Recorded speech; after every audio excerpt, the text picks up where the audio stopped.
Can you strike ARC allocations and also add under new business a discussion item about Brune Bash 2020 fees being used for the 2021 school year? Yeah. Oh shoot, sorry.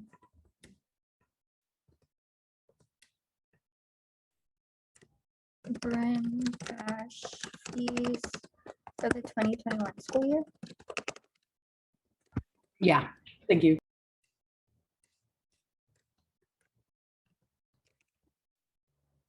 And then Angie. Hi, Cass. Can you strike ASRF allocations and AAC travel mini grant allocations? And can I also add under appointments Danica Ferranda for the Student Initiated Outreach Committee under me? Thank you.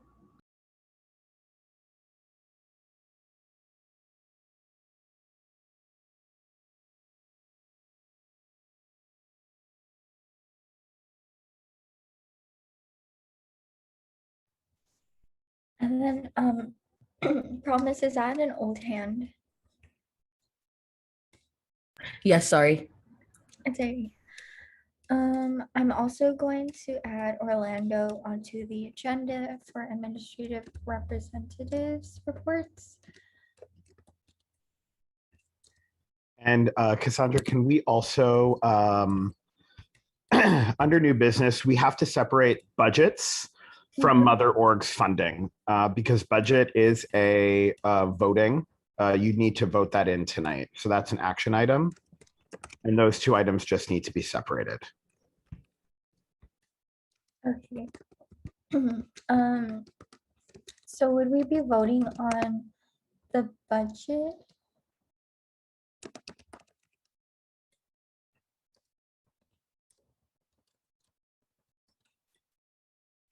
Yeah, you should be taking a formal vote to approve your budget because it still needs to go through the ASUCLA board and has a couple other steps before it can be finalized for your August 1st fiscal year open. So yeah, if you all have had a chance to review and you can still have discussion about it, but you need to formally take an action item vote to approve it for the year.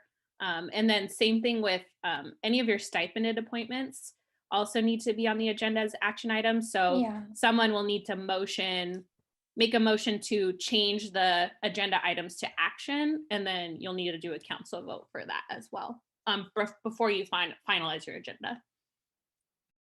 Okay, so with those items, or the action items are the appointments that are stipend, so that would be CPC, CAC, SFAC, or like pretty much all of them. Besides CSA vice chair. Yeah, that is correct. Hi, Cass. I'm back, so. Okay. Right now, we just made some amendments, but we do need a motion to make some of the items into action items, which is just the appointments that are stipend. So we haven't like voted on that yet. Okay, awesome.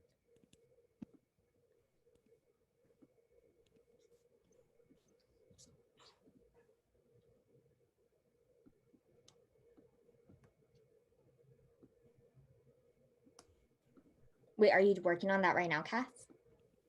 Yeah, I added like asterisks to the appointments that I think are stipend, but if someone can like double check, that would be great. Yeah, and Cassandra, that's not your responsibility. So everybody appointing these folks, you should let Cassandra know if they are a stipend position or not.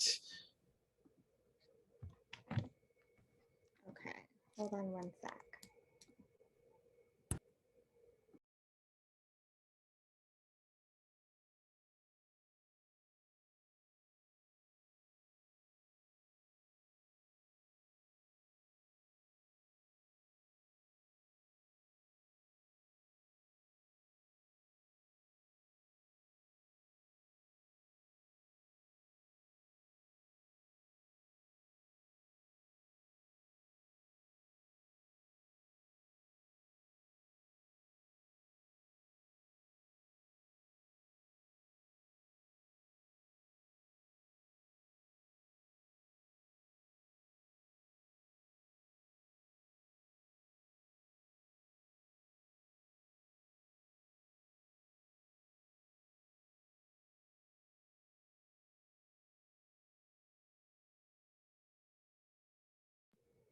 So I believe that these are stipended, Josh. I believe that they all are correct. Jessica, it is everyone, including FICOM. Does that also include CSA vice chair? Because I thought that would be a consent item. I think Yeah, I it's a think- consent. Yeah, I think you're right. The Campus Safety Alliance is not stipended. Thank you.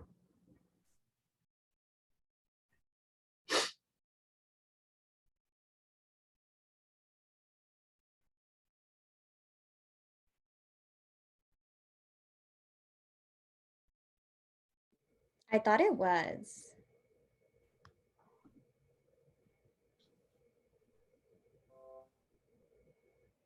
I don't know if someone can double check. I was aware that all of these were.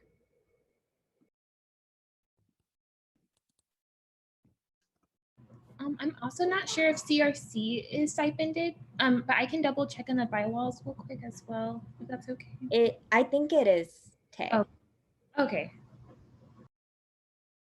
According to the job descriptions in the document that we had sent out, like the Google Doc called USAC 2021 to 2022 appointments, the campus programs committee and CRC appointments should be stipended. Thank you, Emma. Yeah, I think we're good. I think it was only Cass's appointment. And I'll just say, like, this is a good conversation. There are a lot of appointments that still need to take place. So what I would ask everyone, all board members, please make sure that when you add these really need to be added prior to the Friday of when we submit, and should not be added on the day that we're voting them in. Just holding you to your individual bylaws. So please, for the future, I'm going to have to probably after tonight say that they can't be voted in until they're on the agenda so that the public knows. And then the other piece that I will say is it is the person making the appointment to make sure that they get that information and that it's accurate to Cassandra prior to the deadline so that it does get on.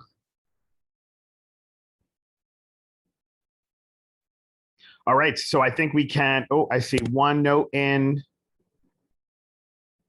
from Breeze, and then I think we can potentially move forward with the agenda with a vote. Yeah, okay, awesome. Can I get a motion, please? I motion to approve the agenda. Can I get a second? I second. I believe Emily motioned. My computer's lagging a bit. It was me, Momina. Oh, Momina, okay. Momina motion and Taylani second. All in favor, please raise your hands.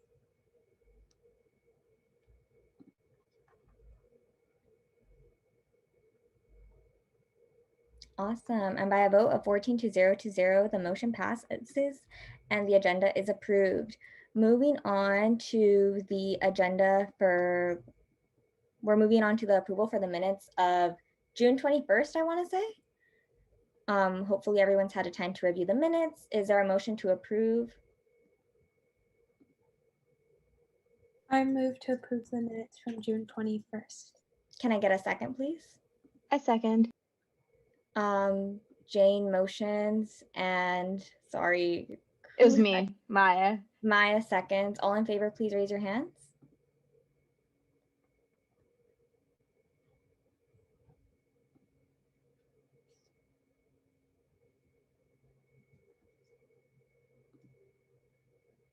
Prom.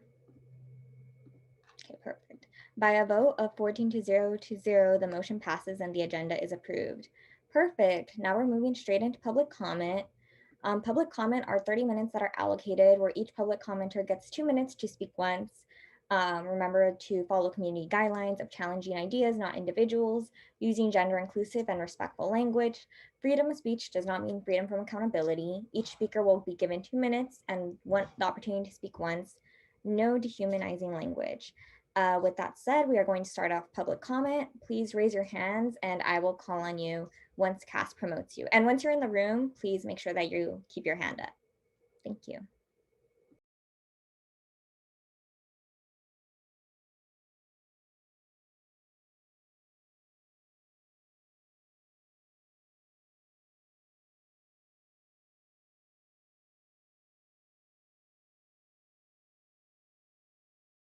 Okay, I don't think that there's any public comment. So we're moving on, and seeing as there's no public comment, we will be ending public comment at 7:15 p.m. I believe that we also don't have any funding to approve this week. So we will be moving straight into appointments. Perfect. I believe Cassandra, your appointments are first. Yes, please go ahead and promote. If you're an appointment, please raise your hand right now and we could go ahead and promote you all. As well as for me, my appointments directors, please go ahead and raise your hands.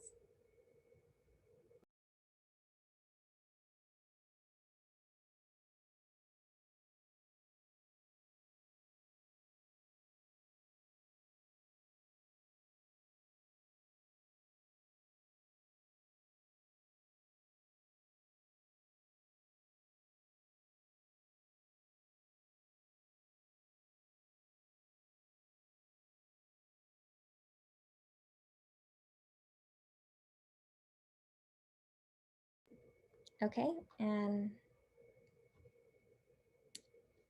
I think once everyone's been promoted, Cass, you have the floor.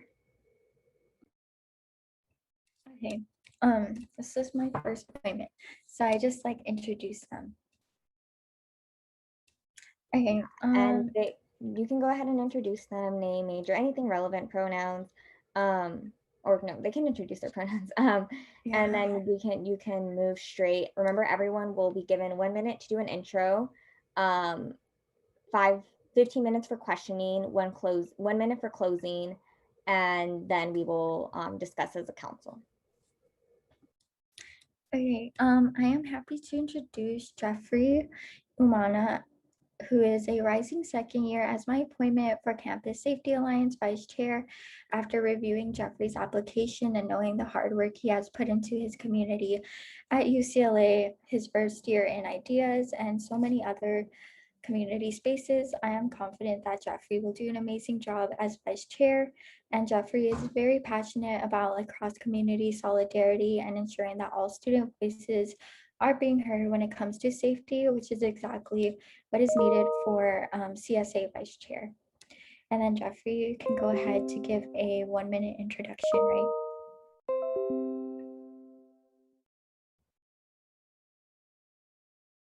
Oh no, it's just a consent item. Sorry, Cass. I meant to talk about the ones that I was going to do, but yeah, for yours, you're good. So I believe that we would just kind of move on from this. We just need to make sure that there's no opposition among the board. If there's no opposition, then it is consent and we can move forward. If there is opposition, we need to discuss and then move to a vote. So we should just ask, is there any opposition to this appointment? Okay, is there any opposition to this appointment?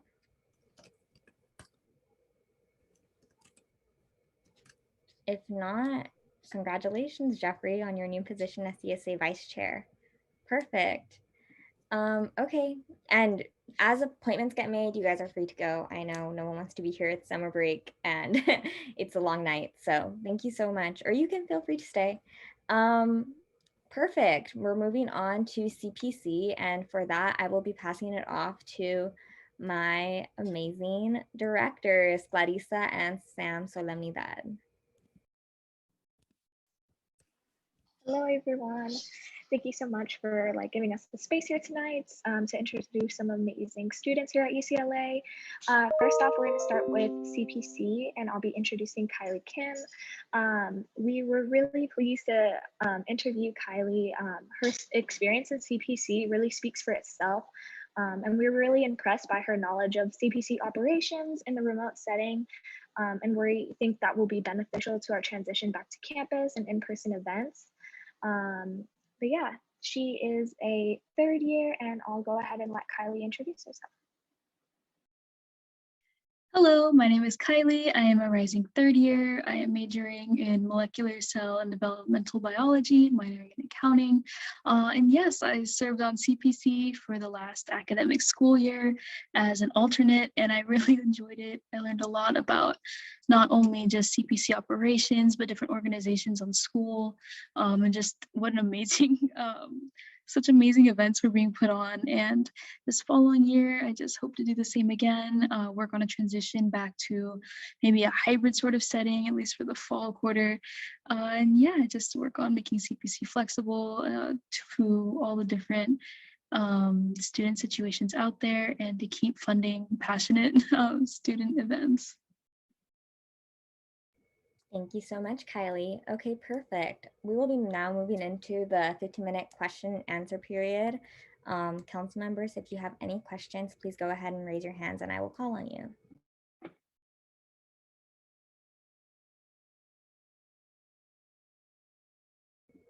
Haley. Yeah. Hi, Kylie. So my question for you is, how do you plan to go about getting student input regarding campus programming and funding? Definitely. So I have been on FAC for a couple of years in the communications committee, and I've just seen through it the power of social media, I guess. So possibly like working through other USAC offices to, I don't know, have a survey or something to put out there to allow students to give us feedback on how we're running our operations, how they feel how accessible they think the fund is, would be great, as well as possibly reaching out to the organizations that we've funded for feedback afterwards with like, how did they think that our allocations, were they equitable? Did they think that the hearing process was efficient? I guess overall, just reaching out to possibly different organizations to help, I guess, not advertise, but like I sort of advertise the CPC, and just like looking for feedback from these organizations and the general student body. Jane. Hi, Kylie. Nice to meet you. What do you think is like the most important thing that you would like CBC to do this year, or the most important like direction that you would maybe like to push it in, or anything that you personally would like to do? Well, this is a very typical answer, I know, but I served all of last year virtual, like I think everyone did. So to be able to create a hybrid format for CPC for this year would be amazing, to be able to see people in person again, and to make this transition as efficient and effective as possible would be something I'd like to do. I'd also like to reach out to more organizations on campus. A lot of times last year, we saw a lot of the same organizations applying, because which I think is great. There's some great programs, but to be able to reach out even more, kind of like in the ways I was saying, would be great, to reach more organizations, to be able to fund more, maybe possibly underrepresented groups on campus would be something that I'm really hoping to do for the next year, as well as to keep it flexible for students, no matter where they are physically located. Awesome. Natalia? Hi, Kylie. Pleasure to meet you. So how do you plan on making funding opportunities more accessible to different organizations on campus, as you were saying? Yeah, well, nice to meet you too. I think that this is one of the biggest challenge of CPC, since I don't think we have a huge presence on campus, but hopefully moving forward, again, maybe possibly working with other USAC offices, or maybe even like organizations we fund, to have them say like, hey, like reach out to other organizations they may know, or maybe they're part of multiple organizations to promote CPC. Also, I know the application can be kind of intimidating, so to be able to I don't know, maybe have the sole office possibly reach out to us with any questions that their organization may have would be great. Just to, I don't know, have some sort of representative that can kind of help work organizations, especially if it's their first time applying to the committee, work through the application and just know what to expect from the hearing. Thank you. Taylani, then Irma. Awesome. Hi again. Kylie. Sorry, name. I have two questions for you. The first question is, based on your past experiences in CPC, what do you think are some things that can be improved on? I think one of the biggest things, honestly, I think it's run pretty well. I think it's been very effective from what I've seen so far, but there are, of course, improvements. I think one of the biggest improvements can be with maybe internal communication within CPC, just because a lot of times I think not all members were on the same page with things, whether that be the rubric that we were kind of grading off of, or possibly how deliberations were going to be run. So I think just having a more clear set of guidelines for how the hearings and deliberations will be run, I think would be very effective, because it just, I think, even further ensures that all organizations are treated with the exact same set of guidelines. So that's one thing that I'd hopefully like to work on in the next year. And then again, I just think working on outreach in the future to other organizations to get multiple, like different groups from all parts of campus would be something I would like to do. Awesome, Irma, and then Sarah. Hi, Kylie. Good to talk to you again. So you've mentioned a couple of times this desire to specifically support students from marginalized identities in your capacity. I was wondering if you could share what you perceive the relationship that CPC has with specifically non-traditional and transfer students, and how those are populations that you would seek to support in your role. Yes, of course. So I'm personally not a transfer student, but I know some transfer students, and I know definitely the transition can be different from, I guess, a four-year student.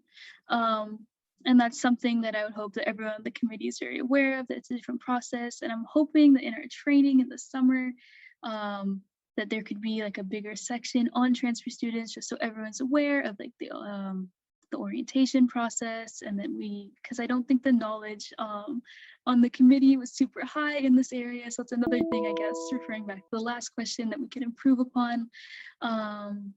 Hopefully, maybe there would be a transfer student on the committee. That would be amazing.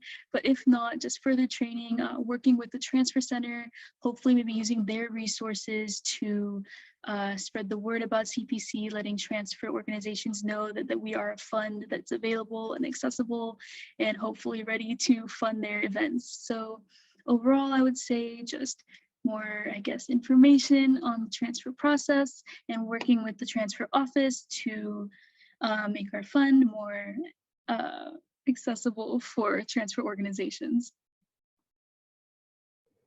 Awesome, Sarah. Hi, Kylie. Great to meet you.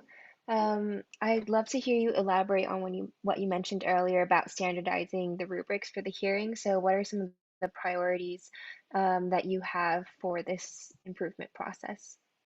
Yes, of course. I'd like to preface by saying that last year it was, I think, very standardized. It's just that because of such a strange year, there definitely was sometimes like questions on, oh, does this event fall, I guess, here or here? But how it works is initially what we did is we set up a rubric based off of, I think we had 5 categories based off of like cultural and educational value, organization, stuff like that.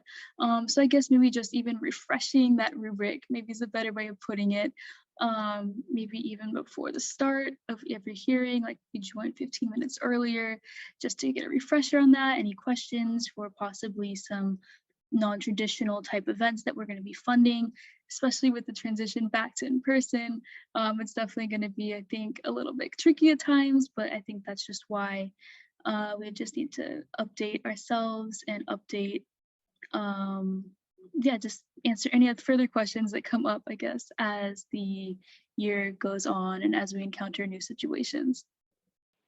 Awesome. Thank you, Kylie. Thank you. Any more questions from council members? If not, Kylie, you are free to give your 1-minute closing speech. Thank you again for all of your time, for meeting me, and I guess everyone else is getting appointed tonight. I'd just like to say I'd really appreciate being part of CPC again this year. I love seeing everything that my peers are doing. I hadn't known about so many organizations last year, and I was so impressed by all the events that were put on. And I learned a lot myself, again, about how CPC is run, but also about just other students that on UCLA campus, not campus, I guess virtual campus. So I'd love to do that again this year. I'd love to help my passionate, motivated peers. And I think CPC is such a wonderful way to do that. Thank you again. Thank you, Kylie. Awesome. Can I hear ARC recommendations? Yeah, for ARC, we gave we voted on 0 to 3 to 0 as no recommendation because we wanted to offer more space for Kylie to be specific about like different plans that she has for CPC. Okay, awesome. Can you guys maybe speak about your thoughts now at this point? I can definitely share that I do feel more confident in Kylie after hearing specific ideas and ways that she hopes to be the next CPC. And yeah, I think, does anyone else from ARC has anything else to say? Tay and Erman, I guess Tay first. Okay, yeah, I definitely feel like I've gotten a lot more from Kylie in this portion of the interview. I definitely felt during the ARC interview that I would have liked to see, I guess, just a little bit more reflection about her time on CPC. And I definitely got that tonight, so I feel more confident with moving forward with her, appointing her. Awesome, Erman. Yes, very similarly to both Tay and Cass, I definitely wanted to hear more about the specifics, especially with that aspect of growth from last year's position. And I do feel like that was present. I also was glad to hear some of the specifics about centering and learning about the transfer community without being a transfer student. And so I appreciated those comments. And yeah. Awesome. Okay, council, thoughts?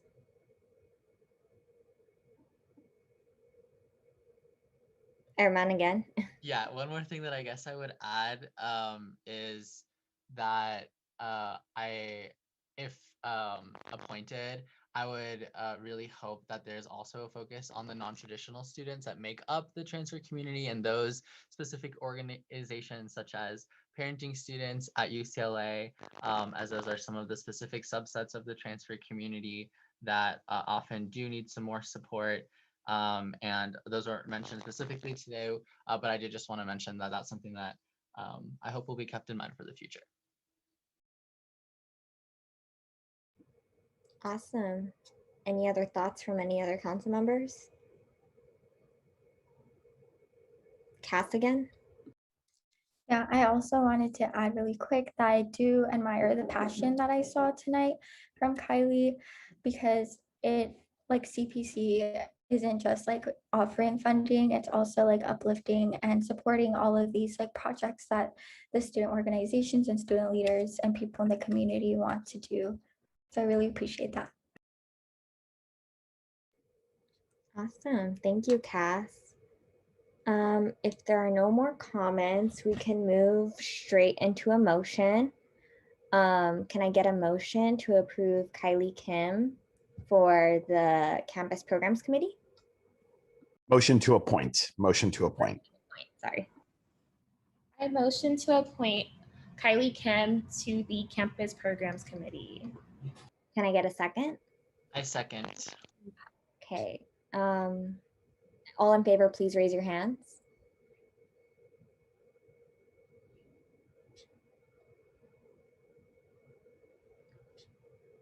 There's 16 hands up. I'm just gonna assume it's 14 by a vote of 14 to 0. The motion passes, and Kylie Kim is appointed to the CPC committee. Congratulations, Kylie.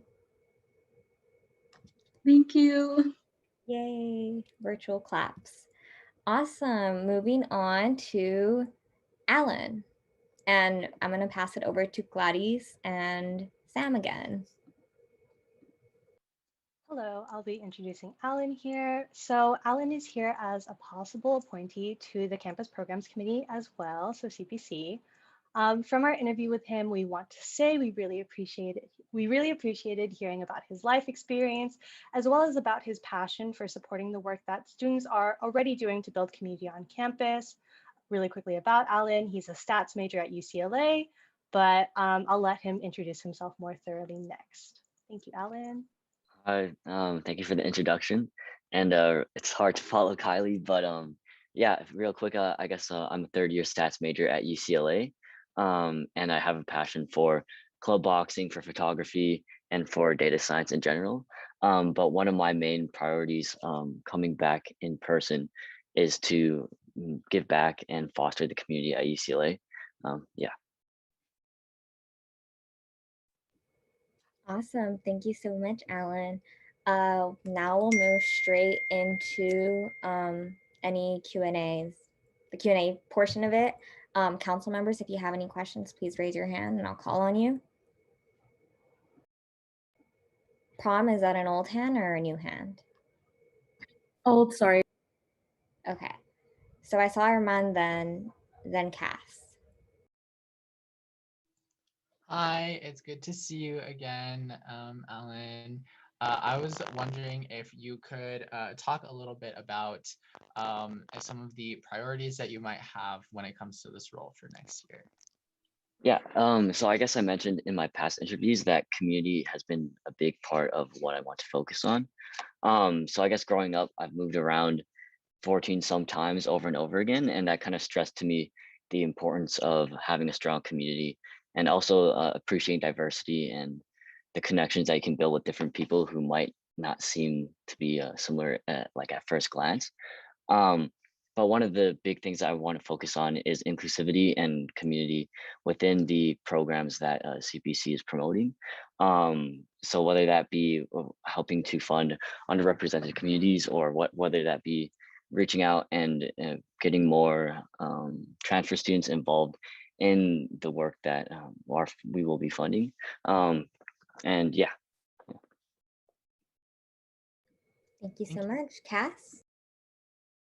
Hi, Alan. Nice to see you again. My question is, how do you plan on making CPC funds accessible to students, knowing that fall quarter will be hybrid, meaning in person and online? Yeah, so as outreach chair for UCLA's photography club, a lot of the work that we do is on social media. So we run our Instagram account and we also run our newsletters that we send to current students and alumni as well. So I think having a strong online presence would be first and foremost in the hybrid setting, whether that be through making all our Excel spreadsheets available, tracking where the funds are going, who we're giving them to, and also publicizing them to the right people through our Facebook groups, through the mailing lists. And yeah, just making sure that the information is one, easily accessible, and two, widely distributed out there. Awesome. Thank you so much. Angie? Hi, Alan. Hi, Alan. Thank you for being here. You mentioned that you wanted to work more closely with underrepresented communities, and I was wondering if you could expand more on like how you plan to do so exactly. Yeah, so like Kylie mentioned earlier, I think a big part of it would be raising awareness about what the CPC can do in terms of funding these different types of organizations. So I mentioned in my ARC interview that coming into the school year, I would want to have a list of these underrepresented communities, these transfers, organizations that I feel could benefit from knowing about the resources that we have for them. So yeah, I guess having a clear and concise structure of different organizations that I would want to reach out to before the year actually started would be first and foremost on my list. Awesome. Thank you, Alan. Emily, then Sarah? Hi, Alan.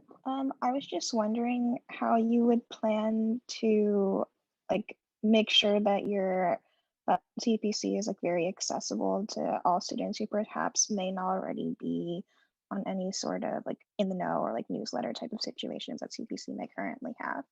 Yeah, so I feel like a benefit that we could have in terms of it going back to some kind of in-person next year is publicizing that through the in-person things that we'll have in terms of on Bruin Walk, in terms of at club fairs, but also in general, I think word of mouth is also pretty strong, just in terms of not only focusing on a strong online presence, but also focusing on, I guess, the in-person aspect that we will get to have, and just making it known that we're available.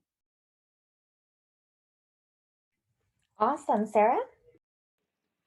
Hi, Alan. Thanks for coming. So I'm curious because you have a stats and data background. You mentioned earlier that one way you could increase accessibility is making Excel spreadsheets available, funds, all that stuff. So what are some ways that CPC can use numbers and metrics to increase efficiency and accessibility and transparency within the committee. Yeah, I'm glad you asked that. So I guess a lot of the things that can be done are you can automate a good amount of things. So in terms of, well, one of the reasons I like data science is because one, you get to crunch numbers, but two, it's also, there's a storytelling aspect to it. So I guess it's as important to actually crunch the numbers as it is to relay the numbers and what they tell in a clear and concise format. So I guess a quick idea that would be easy to implement would be, I guess, a sort of Excel spreadsheet template that could be used on a quarter by quarter basis in terms of implementing the 6 different, I guess, cycles for the regular funds and the YP, the youth programming funds. And then also, yeah, just making sure that all that information is readily available and publicly available to anyone who has the link as well. Absolutely. Thank you. Thank you. Does any other council member have any further questions? If not, Alan, you are free to give your closing statement. Yeah, thank you everybody for the time. I guess I just want to say that a big part of, I guess, what this last year has taught me is to not take community for granted. And I guess that comes with saying for everybody here. But one of my, I guess, most exciting parts about going into the school year next year is, I guess, really fostering and getting to connect with people from different groups and also getting to facilitate those different connections for people who are coming back as well. Thank you so much, Alan. Perfect. Moving straight into ARC recommendation. From ARC 3 to 0 to 0, ARC gives a positive recommendation for Alan. I also share my take here. Sorry, Cass, you cut out. Could you repeat that? Oh yeah. Should I repeat the entire thing? If you can, please. Okay, yeah.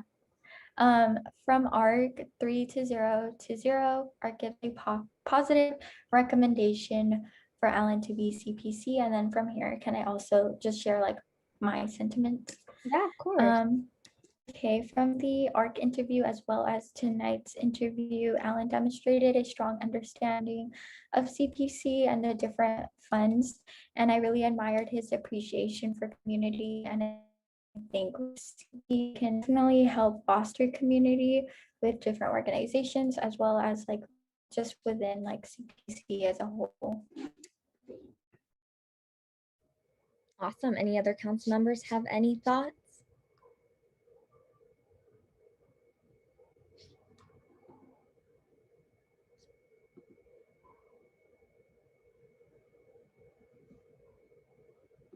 I'll just say, Alan, really quickly, I had the opportunity to interview you. I really enjoyed your interview. And, you know, I think you're going to do a great job this year. So really excited to see, you know, how you incorporate your stats major into this, because I guess you do have pretty good plans for it, as well as, you know, just continuing to work with community. I think you'll do a great job, and I look forward to working with you. So yay. Can I get a motion to appoint Alan to the CPC committee? I move to appoint Alan to the Campus Programs Committee. A second? I second. Was that Sarah? Okay, perfect. Sorry. Jane motions, Sarah seconds. All in favor, please raise your hands.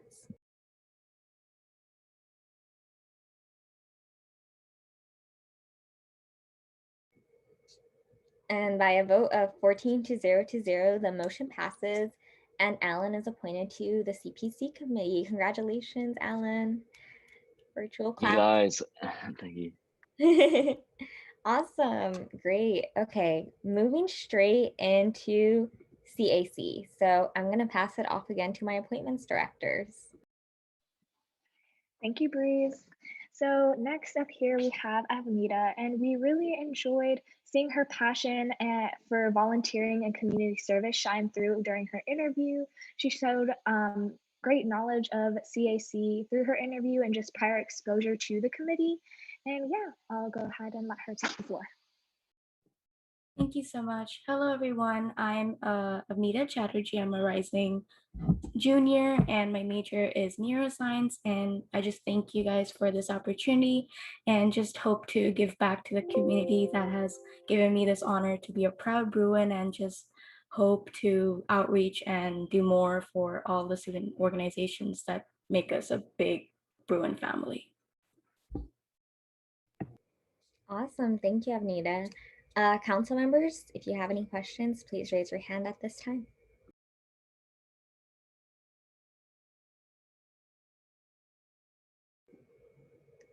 Angie, then Emily. Hi, Avnita. Thank you so much for being here. My question is, how do you plan to ensure that funds are accessible to student-initiated and student-led programs? Excellent question. Thank you so much. So I believe that outreach is one of the most important aspects in delivering our fund and our resources to every student organization that we have on campus, especially that we're going into our in-person yet hybrid status. It's important that we get our word throughout campus, on and off campus, wherever our students are at, and letting them know what kind of resources are available, and having the great communication through our email, through social media, and having the outreach experience last year through IVP. I understood how different student organizations could reach out to us, could reach out to all the financial resources that could help them provide their programs and their activities that could ensure every student gets their, I guess, resources and gets the equal right. Awesome. Emily? Hi, Nita. I was wondering like how you would plan to make sure that there's like a good connection between this community activities committee and the various community service projects that you will be funding. Excellent question. Thank you so much. So I believe in the power of social media, as I've seen the entire year last year, because of the pandemic, we were all stuck at home. We couldn't do anything in person, but through our social media, through our emails, doing different types of newsletters, connecting inside the committee and connecting with every single committee member to different community service organizations that we have around campus, or ones that actually help every member that is part of campus, would be very essential. And just spreading the word out, letting them know our different deadlines, our different resource abilities, different organizational, I guess, projects and people who are there for them to support them is very crucial. Awesome. Thank you. Romana? Hi, Nita. Thanks for being here. Being involved, I've been involved on the finance side of service for a couple years now, and the funding cap for CSC annual has been 10,000 for the past couple years. And do you believe that that cap should be increased? And if so, like how would you advocate for it to be increased, or would that be like for this year and in the future? Great question. Thank you so much. So I believe that knowing our background and the past experiences with our funding resources, how much we allocate to different organizations, how they have responded and given their feedback to us as how positive or negatively it has impacted them, I would go over that with all our committee members, talk about, have the communication that we need to see if we have to increase the cap. And if we do, we would come to a consensus, have everyone's opinion on the table to see if it could benefit or it could maybe be a loss. And then if that is approved, we would talk to other community members, even talk to the sole organization to see if the funding should be increased. Because the last year, because having everything online, we could have the benefit of the doubt of having a little more funding than usual to help the students who are coming back on campus or having any hybrid events, to have more flexibility and having a better transition. Thank you. Haley?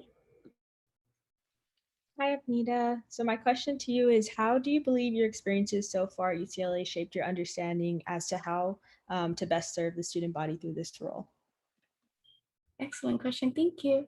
So I have been in different organizations myself the past 2 years, online and offline, and it has really opened my eyes on how different ways our government is serving for our students, because our government is by our students for our students. So I believe that every single organization that I've been part of, maybe in their financial realm, maybe in the outreach realm, it has made a better communication between different peers, different students, their struggles, their successes on campus, and just learn more about how UCLA as a whole can succeed and give the rightful equality that every student deserves, whether it be marginalized communities, our transfer students, our low-income students, out-of-state students, international students. Every student is equal. And having those opportunities, meeting them, having these different events that are allocated, different organizations to help them out, has really broadened my horizon. Awesome. Erman? Hi, Avnita. Good to see you. So you've shared a little bit so far about, your ideas when it comes to outreach and some of the internal processes of CAC, but I was wondering if you could talk about any perspectives or ideas you have when it comes to transparency and accountability with the student body in this role. Absolutely. I believe that transparency and accountability is essential, especially when we work with students and just giving them the rightful resources, especially funding where every penny counts. So having, as I've done in previous organizations that I've been a part of, having online digital records of each resource that is given to the organization, having great communication between the organization to see what is required by them and what we can do to help them out more, and also having each accountability by our members, letting them know if anything goes wrong, we can also learn from them and actually be a step-by-step process instead of blaming one person or just shooing away the problem. We have to see every single penny is accounted for, every single funding is reached to the organization and is working in progress, and knowing that our efforts are being used up and having a great reward at the end. Awesome. Jane? I was just wondering, have you in the past do you think that this committee should be in contact with other funding committees and the other chairs? And if so, how do you plan on facilitating that relationship? Absolutely. Having communication with other funding committees can be very essential and very helpful. So we could learn their perspective on how they conduct their resource skills, how we conduct our resource skills, and we can communicate and collaborate on different projects or different ways that we could maybe expand on resources, help out our student organizations even more, reach out to other organizations that maybe CAC could not have reached out in the past, but now be more accessible to. So we could always expand and we can always bring in more organizations and share the light of CAC and how CAC works and how we can help them do whatever activities or whatever events or whatever funding that they would require. Awesome. Thank you, Avnita. Are there any other questions from council members? If not, you are free to give your closing statement. Thank you so much, everyone, for giving me this opportunity. It is just another way for me to give back to my Bruin family, and just being a part of any ways to give back to community, any ways to volunteer and show my appreciation is a reward for me. And just listening to all the appointments today, just expanded my horizon, expanded the ways USAC and all the organizations, our faculty has been helping us transition smoothly into our next academic year. And I hope for the best for everyone. Thank you so much. Thank you so much. That's so sweet. ARC?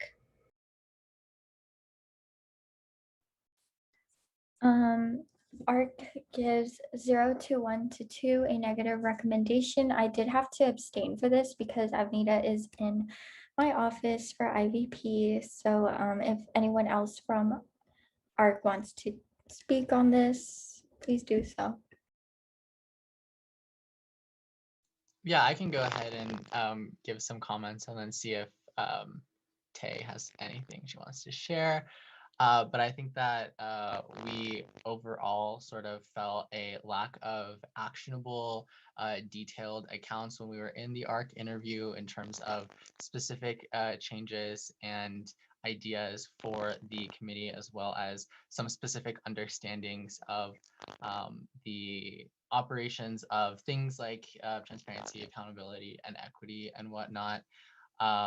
I do think that for me, at least, I felt like in this interview today, there was a little bit more specificity given, but that lack of detail was, for me, I think, the biggest aspect in this recommendation for our ARC interview.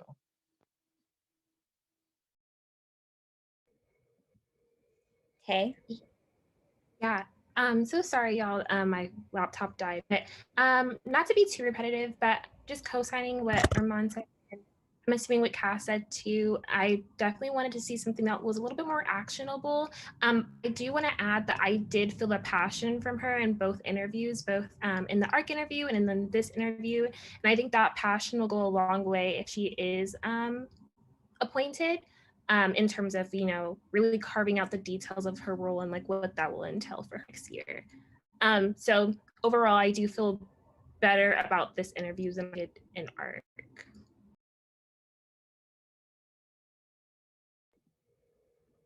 Awesome. Okay. Council, how is council feeling?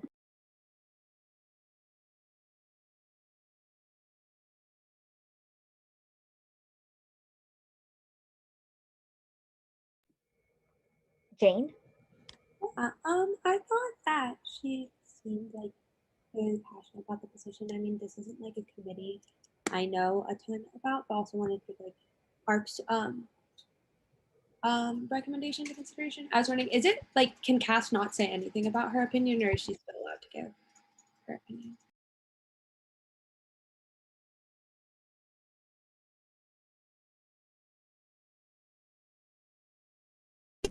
I'm not sure either. So so you can obviously speak openly in this part, but not about your vote with ARC. So now that it's open to council, you are able to, oh, excuse me, I have the hiccups, voice your opinion.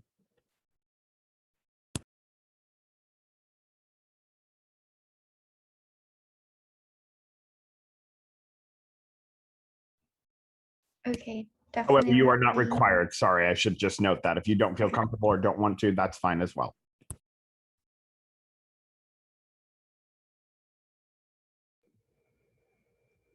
Thoughts, council members? Please, we want to make sure we're participating.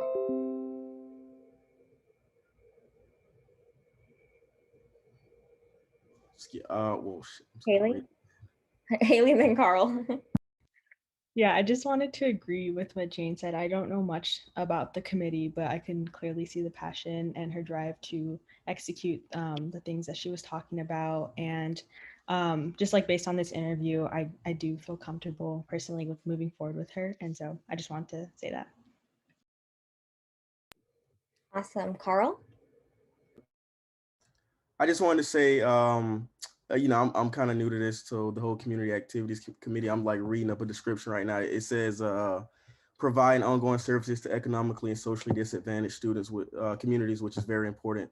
I guess one of the council members kind of spoke about how the candidate didn't really give too many actionable items. So I guess, did we want to give them an opportunity? Kind of maybe they do have some, they just wasn't able to express it in an interview. Is it too late, I guess, or do we want to ask them, do they have any specific actionable items that they would want to enact as part of the committee?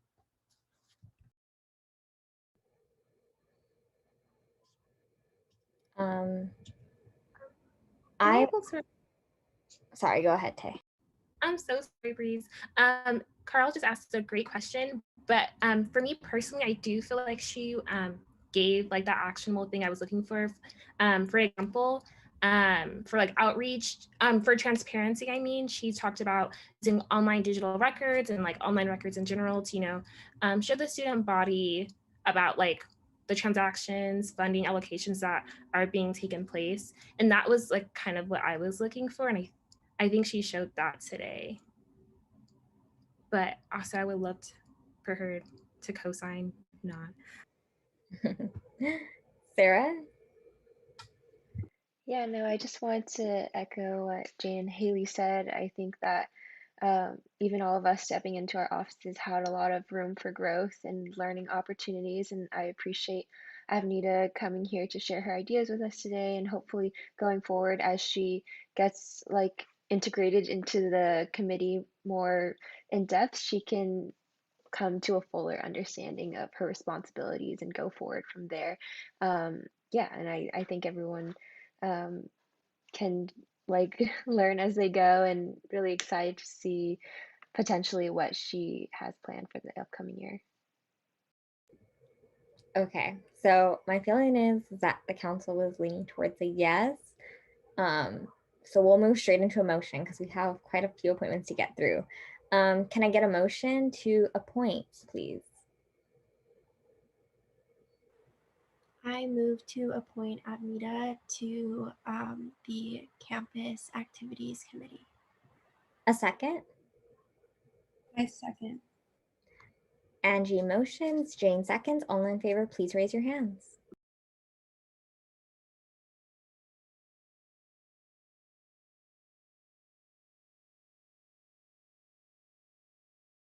And then I believe Cass, you're abstaining, right? Yeah. Okay, so we'll do it's 13 to 120, right, Josh? That is correct. Okay, by Yes, that's correct. Sorry. okay, by a vote of 13 to 120, the motion passes. Or no, yeah, it's a motion. I don't know. How do I say it, Josh? The appointment passes. The appointment passes. Yeah, she's appointed.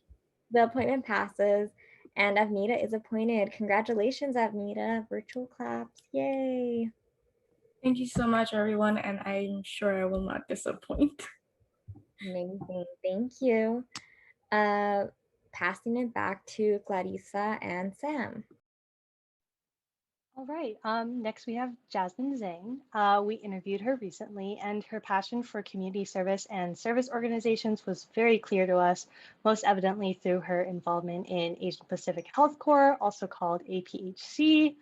Her holistic outlook to allocations was something that really stuck out to us during her interview, and she'll probably talk about that a little bit more, but we believe that she will be a great fit for this position, and we'll now let her introduce herself further. Hello, thank you for the introduction. My name is Jasmine Zhang, and I'm a rising third-year biochemistry major. So I applied to serve on the Community Activities Committee because my involvement through community service organizations has been the most defining feature of my UCLA experience so far. Participating in APHC and Bruins Public Health during my past 2 years has really helped me find a community at UCLA, and it's very empowering to see the amazing ideas that my board members on these two clubs have for spreading awareness. But the biggest issue is that all of these programs require a lot of funding to execute them properly and to really support the communities that we want to serve. So being on CAC, I think, can help me I can help to improve the processes for applying for funding and making them more accessible to other organizations, because I'm just in 2 orgs, and I know that there are hundreds of organizations on campus that are service centered. And I think that encouraging these practices in UCLA students can help foster community, as well as carry the service oriented mindset past their UCLA experience and to provide a better future for the world as a whole. Awesome. Thank you, Jasmine. Okay, now we are moving into the Q&A portion.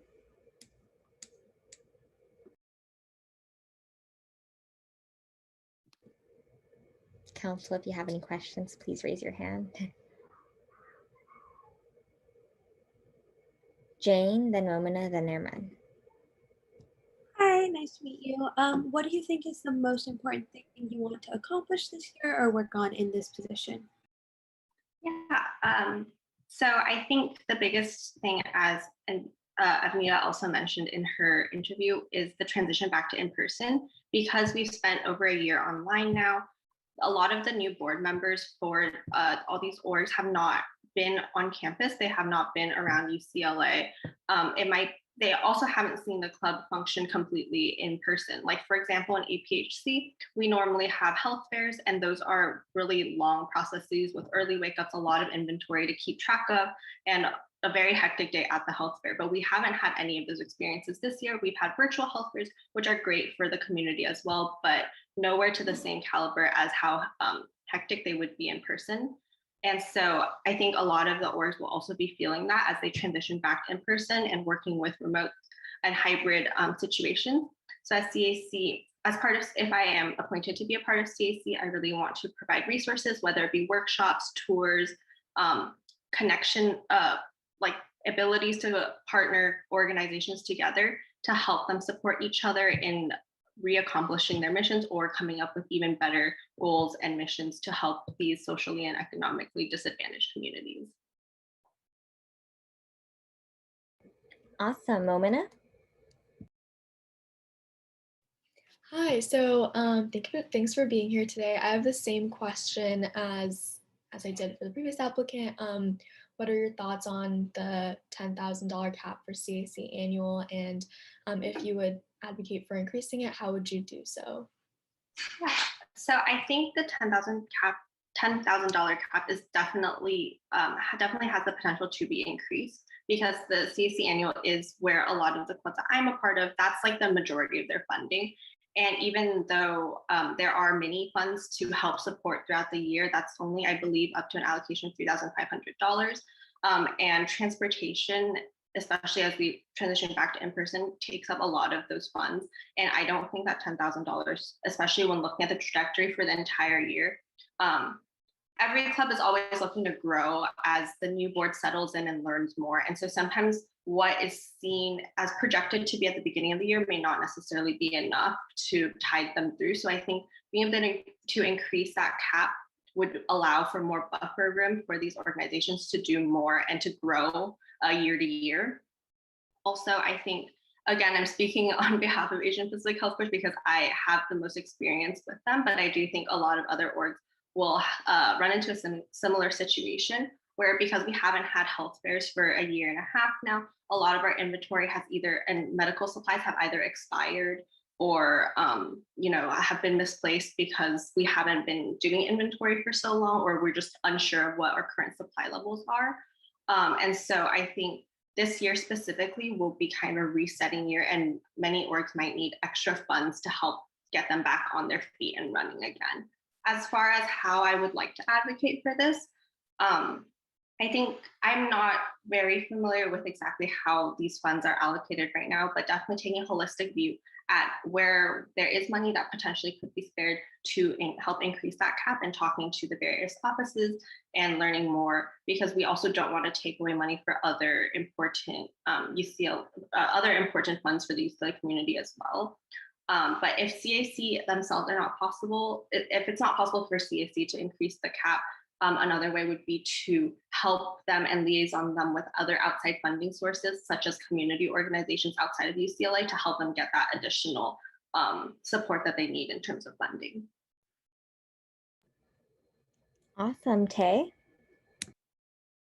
She actually just answered my question.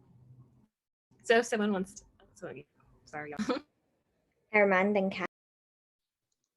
Thanks, Breeze. Hi, Jasmine. I was wondering if you can please articulate your understanding of transfer and non-traditional students and their relationship with CAC, and then any potential steps you would take to address those communities in this role. So UCLA has a very diverse student body, and I know that there is a large proportion of non-traditional and transfer students in our campus, and I think that they're a very important facet of our community, and they're an asset to us as well, because they offer those diverse experiences that change the way that we're thinking, and they also may come from a lot of the disadvantaged communities that we are trying to help with the CAC fund.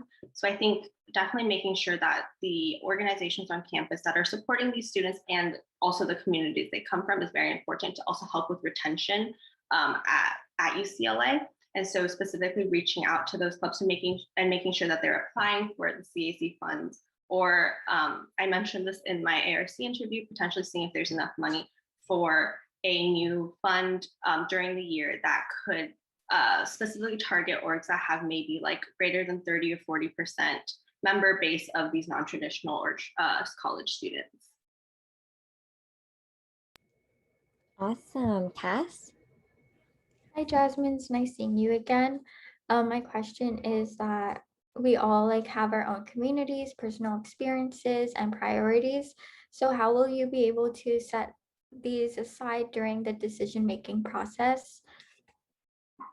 Yes, of course. I think definitely my own preferences will not hinder my ability to make a fair decision in DLibs, because everyone, like you said, everyone has their priorities, and I think everyone's priorities are important.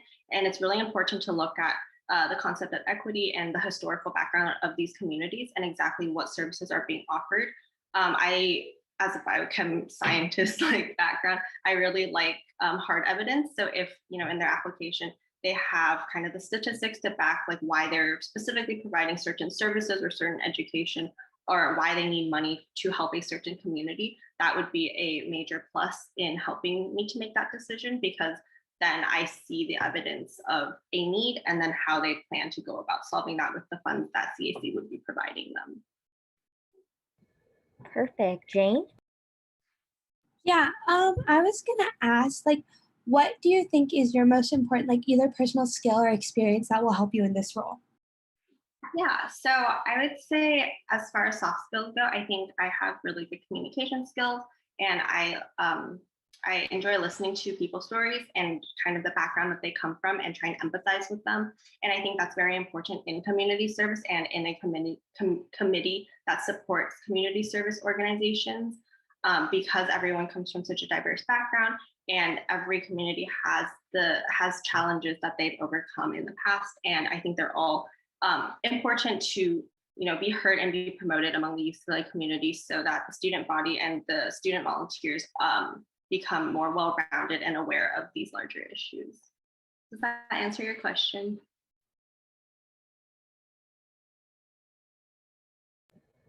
Awesome. Oh, Tay? Yes. So sorry, y'all. One last question. So this is like a hypothetical question. Let's say that we have a smaller organization that has a very clear mission statement, very clear outline passion, but they are new. And then there's also like a experienced student organization that has a established track record of putting on successful events. And they're both applying for the last bit of funding. How will you approach that in terms of like allocating funding to whichever org, if any? That's a really good question. I think that's definitely kind of the two extremes, and they're both very important to support, because the larger organization with the track record, like they can definitely provide a lot of resources to maybe the UCLA community or the outside community that they are serving, and it could be an important recurring event. But it's also very important to foster the smaller organizations that have those niche missions, because they are providing a different outlook for students and providing a different community for students. If their mission statements are somewhat aligned, like they're both in the health field or they're both looking to do health awareness, promotion, or education, I would potentially propose a partnership to liaison these two clubs together, especially because the larger org would have the experience that they might be able to offer and support the new organization with any advice or any tips to see if there are ways that they can help out and maybe share or split the funds. However, if they are completely separate, then I would maybe again take that same liaison idea to see if I could find a more suitable or experienced organization to help out the new organization, but also maybe offer them a little bit more support in terms of funding, because they are just getting started off the ground. And because there's a lot of other admin stuff that goes on when a club is starting, CAC could then offer them more support, and then I would provide the external funding opportunities for the more experienced, or because they might have more like past experiences to write about in other funding applications to prove what they've done in the past, and therefore have better leverage to get funding from outside sources. Cass? Hi, this is a pretty short question, but why do you think Community Activities Committee is important for student organizations? Yeah, I think that's a very important question. I think, as I mentioned before, all of these organizations have a lot of projects and missions that they want to accomplish, but the biggest part, whether it be getting volunteers to places or having the correct supplies to accomplish these missions, everything requires funding and money. And I think Communities Activities Committee offers that power to these organizations to help them achieve their goals, to empower students, to provide leadership opportunities for students, and also to create a community for students at UCLA to pursue their passions and serve the community that they live in.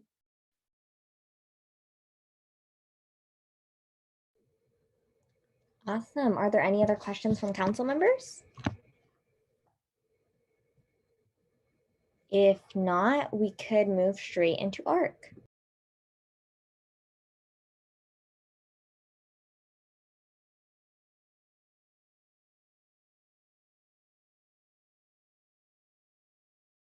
Hear more specifics about different situations, or actually we did admire that Jasmine does have a good understanding about the role, but we also wanted to learn more about her understanding of different community conditions on campus.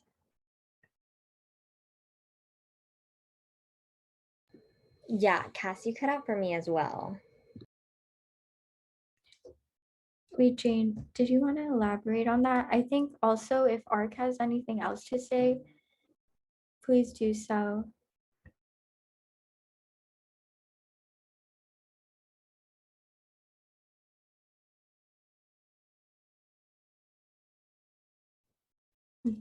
Should I repeat it?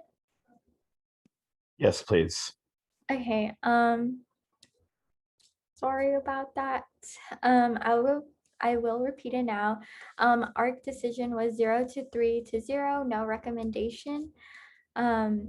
We did appreciate that Jasmine did have a good understanding of the position, but we wanted to hear more tonight about her understanding of different community conditions. And then Tay or Armand, if y'all wanted to add on, please do so.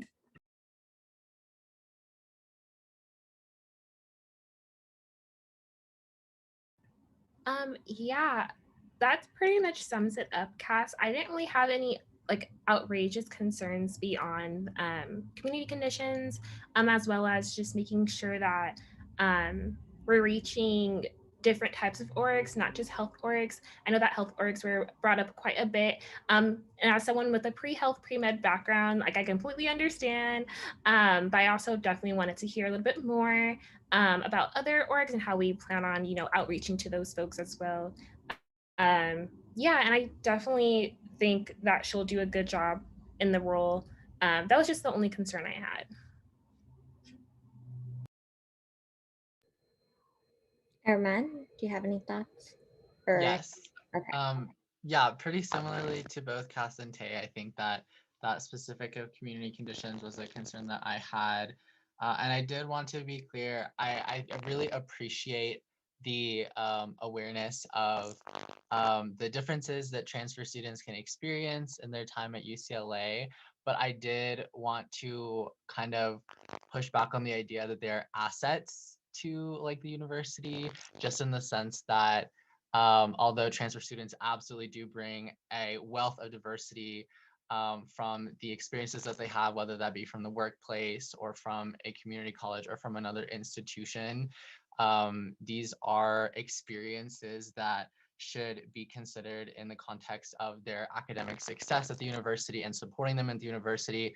So more so what communities and university resources like CAC can do for them rather than what they can be doing for these communities, because like everyone else, transfer students are here to be as successful as possible. So I did just want to be clear about my concern just with the idea of thinking about transfer students as an asset. But I do think that the awareness that transfer students are going to be having different needs and that their organizations might have different needs, especially coming out of the pandemic, was something that I did really appreciate. And that if appointed, I really do hope is something that will be taken into consideration during the allocation process. Awesome. Thank you so much. Our council, Jane. Hi, I just wanted to thank you, Jasmine, for coming and for sharing all your ideas with us. I want to say, like, none of this criticism is like personal at all, and we like really appreciate you for everything. But I would echo that a concern that I felt was kind of the like appreciating like the hard data for student organizations, because I think sometimes that's not possible when showing like I think people shouldn't have to show like how marginalized they are, how much they need money or anything like that. So that was a bit of a concern for me. So I'd like to hear the rest, the thoughts of rest of council before we vote on this. But thank you so much for coming. Pasa. Hey, Jasmine. I really appreciated hearing from you today. I wanted to say that one thing I particularly liked was that there was a very clear articulation of how to specifically help student organizations transition back to campus. And I like the discussion of expanding these caps so that we can, or the financial caps, so that we can have a better buffer to accommodate growth and transition. That really resonated with me, especially since that was, a very important issue when we were in the pandemic, and when we get out of the pandemic, those caps and having a buffer to accommodate growth is going to be very important. But I also understand the concerns of other council members. So I will, I'm eager to hear what others might think.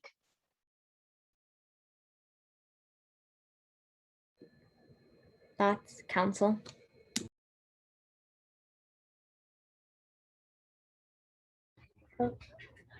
I just wanted to see, because I completely understand the concerns of my fellow council members.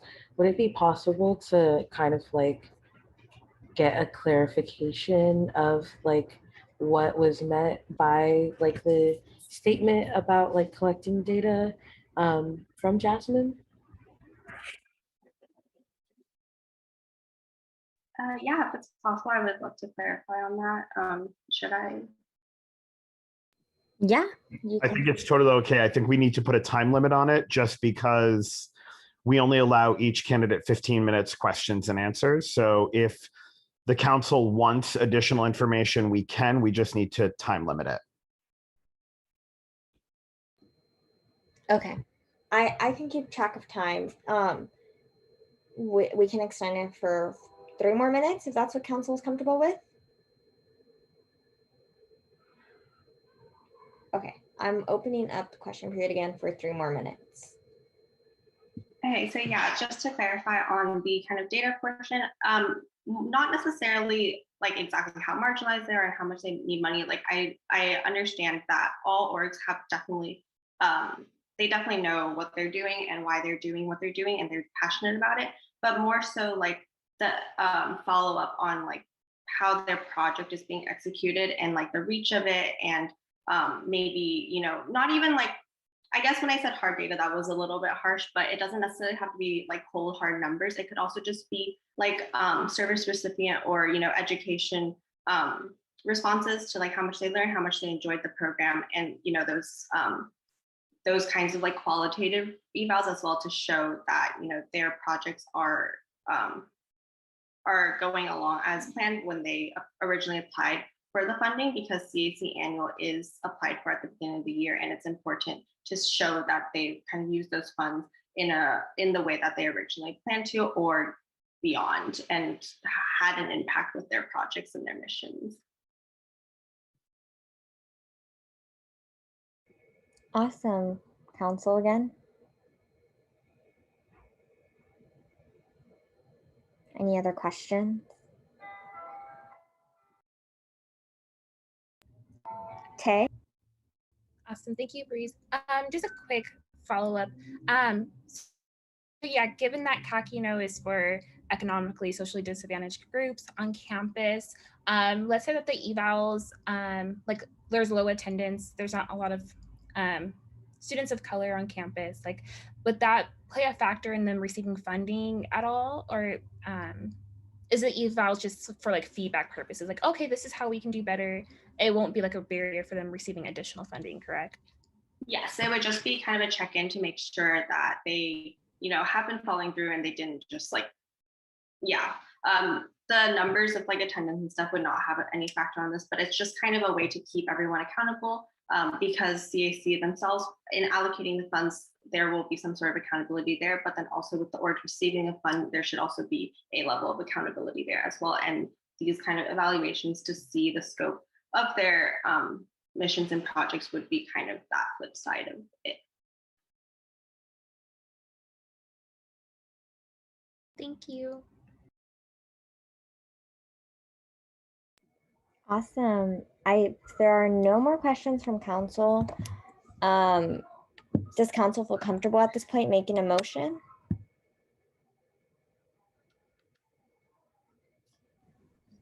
I motion to appoint Jasmine Zhang to the CAC Community Activities Committee. I second. Tay motions, Cass seconds. All in favor, please raise your hands.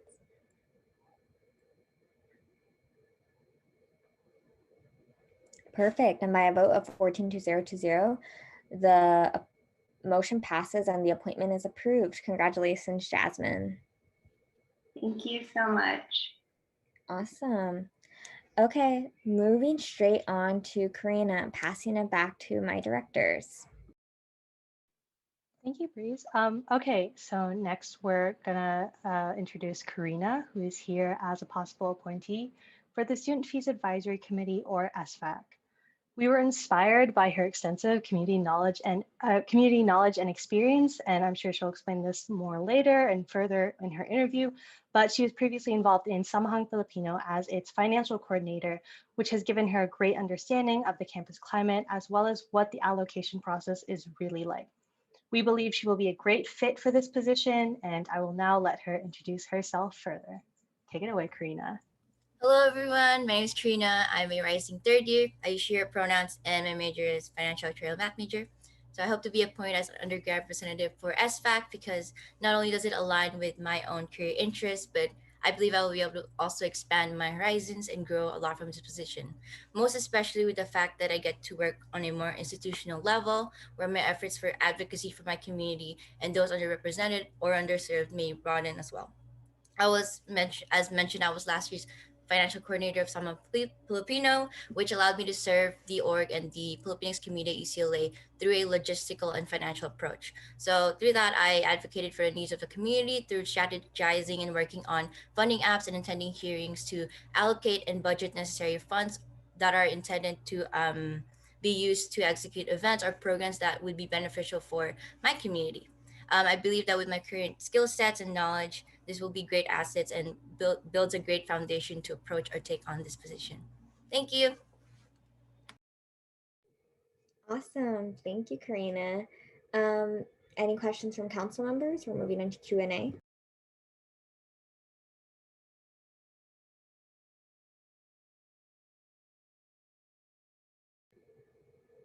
Let's get at least one question in, folks. Angie?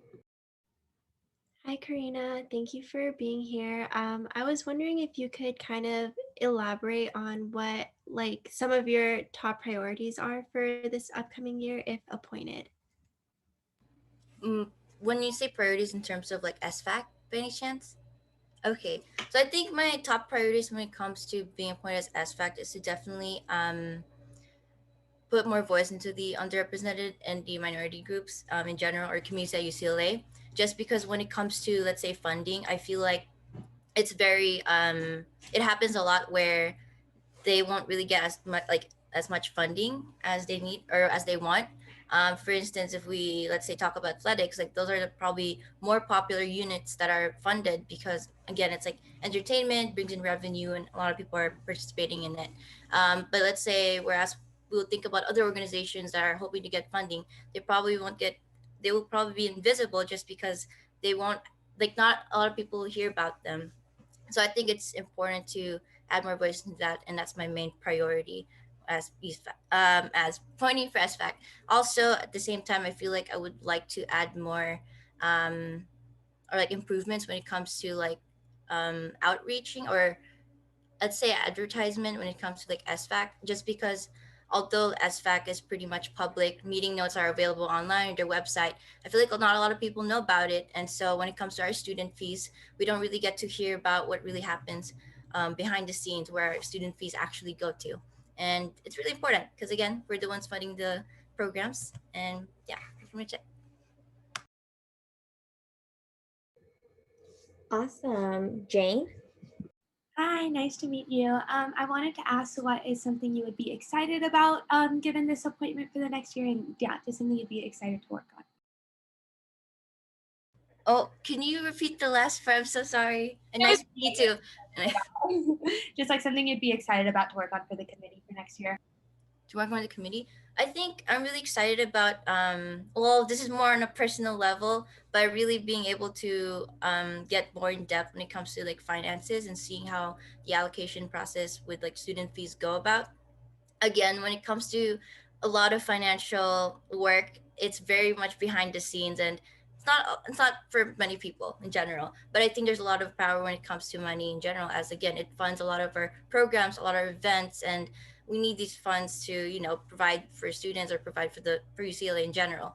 So with that in mind, that's one thing I'm excited to work on. At the same time, I feel like with SFAC, there's like an intersection with like graduate students and also like admin and just undergrad. So I feel like that's such a great opportunity to expand not only in terms of networking but also in terms of knowledge, because I also get to see like the institution, like the institution as a whole, and not just me as like a student or as part of like undergrad society in general.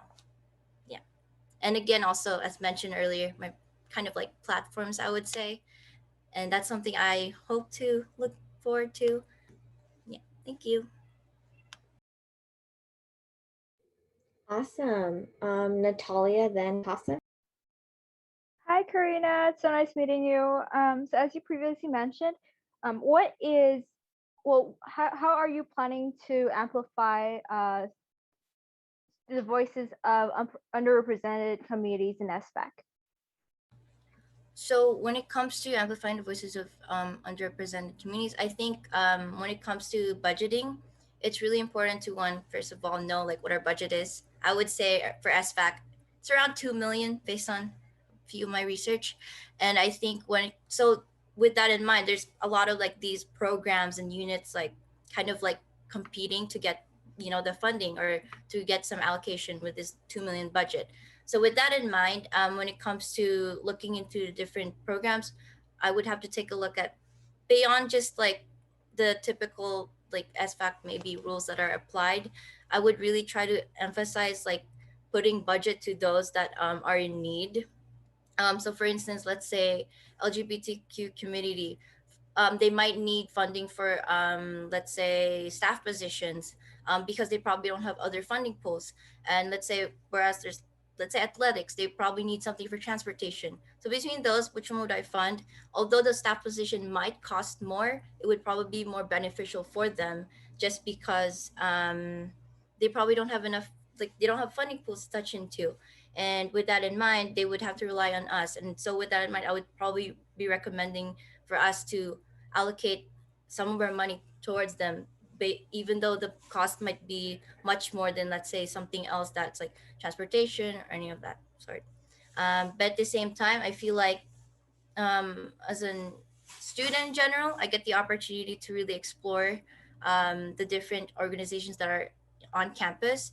And with that in mind, for a more personal goal, I hope to actually do more outreaching and to be more engaging or active, at least as much as I can, because there's a lot of organizations out there, but to really like know these resources, look into them, like actively go to their centers, actively go to their or actively speak to the person in charge. Yeah, that's what I have in mind. Thank you. Awesome. Pasa? Hi, Karina. Great to hear from you tonight. Maybe you touched on this a little bit, but I was wondering, how do you plan to communicate to the student body about the decision-making process that goes into certain SFAC recommendations on allocations? Thank you. So when it comes to communicating with the student body, I think it's very important just because I think we have a kind of symbiotic relationship here. We're all trying to represent the undergrad student body, and at the same time, trying to advocate for our needs and also make sure that everything works out perfectly. So with that in mind, I probably would like to have more direct communication, whether it be through like executives, let's say Cassandra, let's say the president, Breeze. Hello. I think it's very important just because again, these are student fees and it's not just on a undergraduate like level, but it's also on an admin level. So I think with that in mind, I would like to have more just direct communication with them and to form maybe like a system that would help like make a sustainable and effective like form of communication. I don't know what that would look like. It can be like whether it'll be like bi-weekly meetings, whether it'll be like monthly meetings. It depends. It's something I would have to explore still. Thank you. Awesome. Sarah, then Carl? Hi, Karina. Thanks for speaking with us today. So just taking off the like SFAC committee description, part of your role is assisting the chancellor in providing student input, recommending different solutions, advising the chancellor, all that good stuff. So it's a really tough job, but what are some ways that you could ensure that admin really doesn't just nod along, that they actually take action and take accountability? Yeah, definitely. I think it's really important when it comes to the chancellors and the admin to really understand our side of the story. I've heard some issues pertaining to at least my community and other communities that have to deal with admin where a lot of their narrative, a lot of their stories are unheard. And so with that in mind, we have a lot of problems that are happening right now. So I think when it comes to really ensuring the accountability of them to work with us, I feel like rather than just like I'm pretty sure when it comes to recommendations in terms of like vice chancellor and stuff like that, it would be through emails. But I would hope that there would be an opportunity where we would be more engaging in terms of like actual like meetings that take place, either face to face, Zoom call if it's hybrid, or in person where I get to meet him in person. But yes, I think it would be important to actually have that kind of establishment in having these kinds of meetings. I'm not sure about the feasibility, in all honesty. I'd have to look into the logistics, but I would really emphasize these issues that I have witnessed for, like first and foremost, like in person and like in my own experiences. And so it's just that kind of like reminder towards him that this is what happens when admin doesn't listen to us students, and this is, you know, it affects us students, and at the end of the day it's kind of hurting us in a way. I can talk more about that specifically, but that's all I have to say for now. Thank you. Thank you. Awesome. Carl? Thank you. Hey, how's it going, Karina? Nice to meet you. My question was, what is your understanding of the overall burden of fees on students, and what are some potential solutions you would suggest to reduce that burden? Yes, for sure. It's definitely difficult because at least we would be spending about 1,000 a year, including like tuition, including even there's like some for USAC in general. So student fees is definitely a difficult like conversation to have, and it brings up a lot of issues even when it comes to referendums that we might want to pass along, right? But I think I would like to like first and foremost clarify to like everyone like the importance of having student fees. Again, these student fees are intended to really benefit us students. Without these, we wouldn't probably have some of the programs that are really beneficial for us. But in terms of let's say like burdens and all that. Um, the one approach I have in mind right now is to really take a look at the units that we are currently are actively funding. I'm pretty sure there might be some adjustments that can be made. There are probably some departments that would probably have different funding pools that they can touch upon. So that in mind, I would have to look into maybe this more, spreadsheets and actual data involved. But I do think that there's a possibility that there are some departments that don't have to necessarily um, use student fees, and then with that in mind, we can then either reduce costs or at least allocate or disperse like the fees to like actual programs that would directly benefit. And then with that in mind, we would then have to like really actively promote or at least address or communicate to the students where these funds are going and why it benefits us. Thank you. Awesome. Thank you, Karina. Moving on to our. Okay. ARC's decision for Karina for our student fees advisory committee is 3-0 a positive recommendation. Was everyone able to hear that? Okay, I thought I cut off again. Okay, cool. I'm gonna just share really quickly that I do believe Karina is overqualified for this position.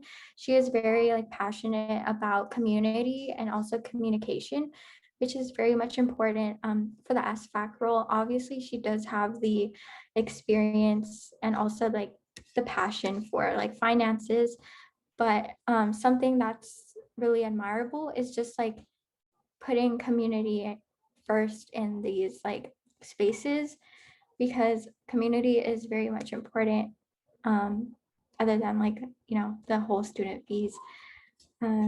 Yeah. Awesome. ARC.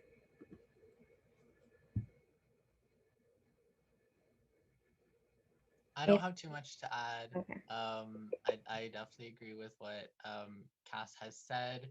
I think I also appreciated during the ARC interview the amount of attention to detail that she gave, not only when it came to understanding the position itself really strongly, but also in terms of understanding what to prioritize in the decision-making process. And I strongly believe that she will be able to ensure that SFAC is a space that is allocating those fees in the best way possible.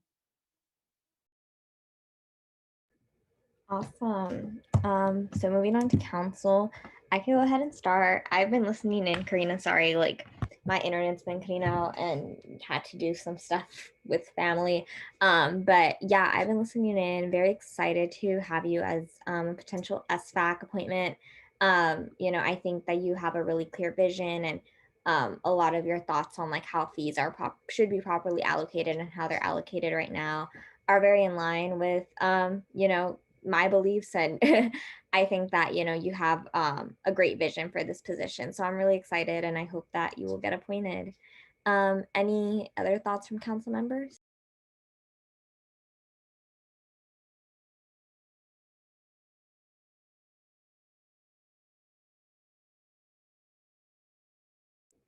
Amazing.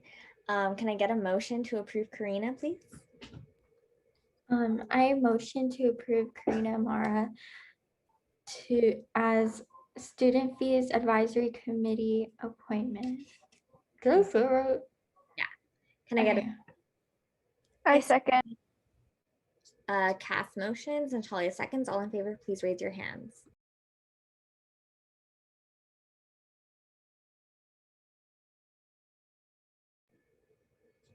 Amazing. By a vote of 14-0, the motion passes. And Karina is approved for SFAC. Congratulations, Karina. Virtual claps. Thank you so much. Awesome. Thank you for staying this late. And thank you to all our appointments who are sticking with us through this night. Amazing. Moving straight, I'll hand it off to Arman. Thank you so much. Hi, everyone. It is my pleasure to introduce Luis Garcia Chavez as a potential appointment for the Student Fee Advisory Committee.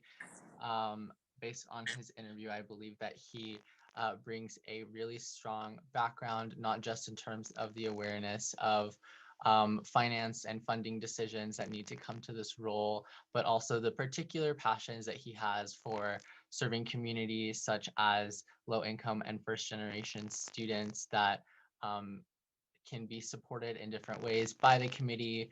And I think that his combination of experiences and passions mean that he'll bring a really unique perspective to this role. And I'll go ahead and pass it off to him for his opening remarks. Thank you. Well, my name is Luis Garcia. I'm a political science major. I have a lot of experience with financing because I was part of the finance budget and associate students in my Fullerton College time. I dealt with like budgeting, with fees, how to charge fees, and how like those fees would be allocated to like specific programs. I have a huge passion in like trying to help lower income, non-traditional, and first generation students, since they're the ones that need the most amount of help. I believe that there should be cuts of fees for these type of students, and there should be increased fees for like more wealthy students who are able to financially pay for a larger amount of fees. I think money should be allocated to like programs like textbook loans and academic counselings and more and clubs like first generation clubs, first generation student clubs, transfer student clubs, much more, which will help students in their finances and academically, as they won't feel so lost as they're trying to traverse UCLA. Since when I started transferring, which I'm doing currently, it was rather hard discovering all these new clubs and all these fees, like starting orientation fees. I didn't know it was going to be such a huge cost. And even with the waiver, it's going to have a huge impact on my finances. So I believe as a student fee advisor, I will push to help these lower income, non-traditional and first generation students.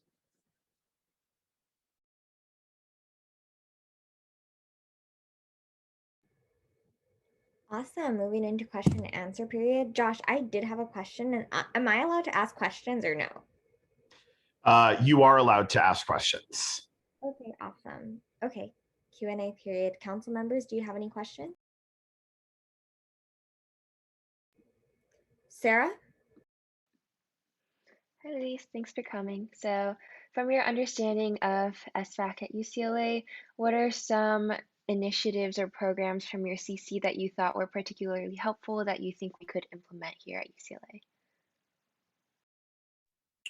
Well, I believe programs that will like help academically for lower income students and transfer students. Like I think they should receive boost of funding and boost of attention, and like programs like that will like help students process their time in UCLA. Thank you. Maya, then Jane. Yeah, hi Luis. Thank you so much for coming. My question for you is, what are your main goals for the SFAC position?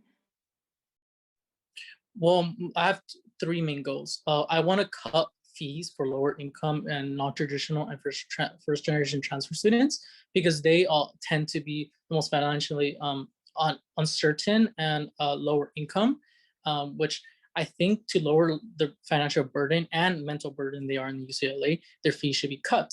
Secondly, to compensate the loss of that budget money and fees collected from it, there should be an increased fees of higher income, more wealthy students to compensate the lost budgeting. And third, I think new programs should be provided to help first generation, non-traditional, and lower income students, such as textbook loans and more academic programs and clubs to help them in their time in UCLA. I think that will create a great benefit for them over their time in UCLA. Thank you. Okay, awesome. Jane? Yeah, thank you so much for coming. I was wondering about like a kind of specific plan you had, or like a plan of action that you think would be good to accomplishing, like that you would pursue to accomplish your goals in SFAC this year. I want to pursue a textbook book program, because over there in Fullerton College, we have this program called SDSI that help lower income non-traditional students gain textbook loans since they couldn't afford it. I would like to implement something similar with the committee and the fees we collect, as this will help lower income students go pay for their textbooks, which tend to be highly cost. And there is going to be rentals and there are going to be loans. So we won't lose so much money loaning these books, since they could be reused every year, every quarter. Perfect. Haley? Hi, Luis. So my question for you is, how do you plan to go about getting student and community-specific input regarding the use of funding to ensure that funding uses are reflective of students' needs and includes them in the conversation? Well, I think the budget and the agenda of the committee should be posted on social media constantly. And since we're going back into in-person classes and stuff like that, there should be a monthly proposal of the budget that we're going to show students around. Like the community could be maybe like at the center of school and be like showing flyers. Like, oh, this is where we're going to do the budget. Please input your suggestions and whatnot. And I think we should create polls in social media where like students can decide like, oh, how much money should be funded, or like should we do this and this and this, to provide more input from the community. Natalia? Hi, it's really nice to meet you. So you previously expressed your plan on cutting fees for certain groups of students. And I was wondering if international students fall into this category, because international students often do not have access to scholarships and financial aid. And contrary to popular belief, a good portion of international students actually come from low-income families. So I was wondering if they fall into your proposed category. Well, if they're lower income students, then of course they will be exempt from a lot of the fees, and they will be qualified for the waivers. If they're higher income, if they show that their income is like, let's say $200,000-$300,000 a year, then they will have to pay the higher fees. Well, if they're lower income and they prove it, then they will be exempt as well. Awesome. Thank you, Luis. Any other questions from council members?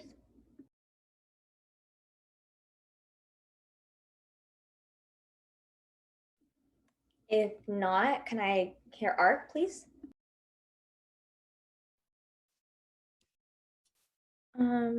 Art gives a 2 to 1 to 0 positive recommendation. Can I hear maybe thoughts, elaborations from Mark? I just want to say that I had to abstain as I was making this appointment suggestion.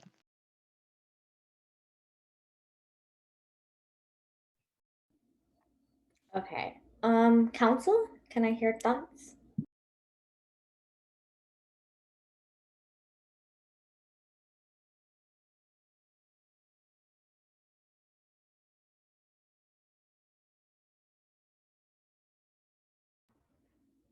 Emily.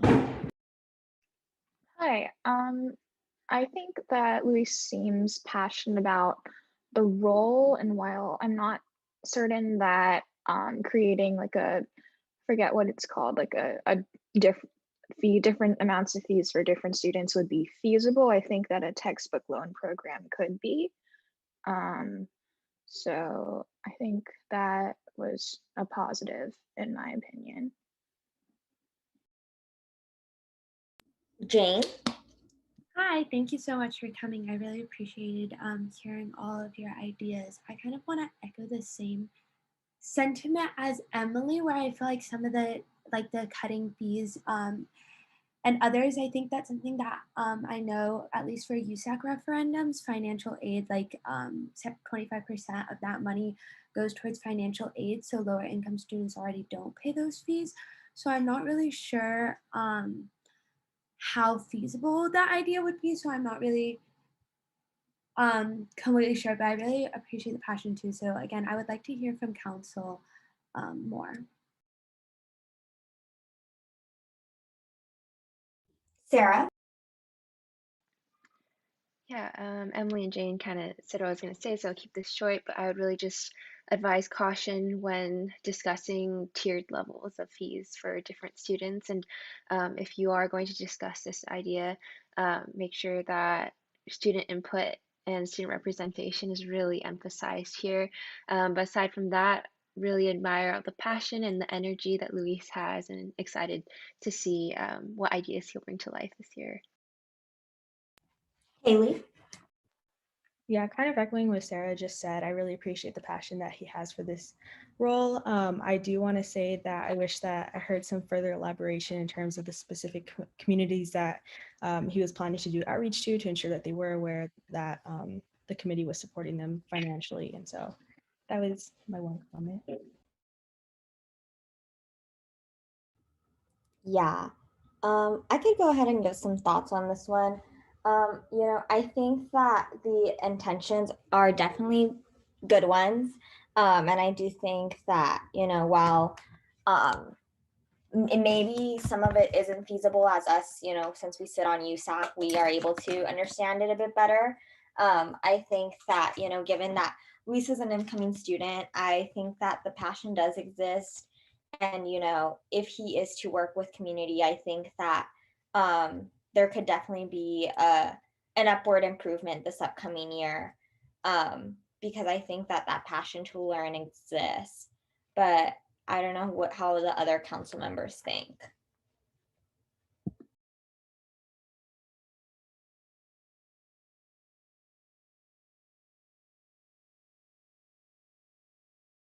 I'd love to hear some thoughts from our council members.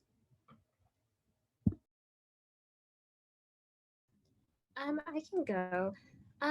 So in full honesty, I'm a little torn.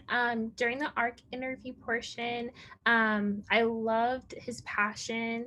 It was very inspiring, like just hearing him talk about like his ideas and his vision, and like equity, that sort of thing.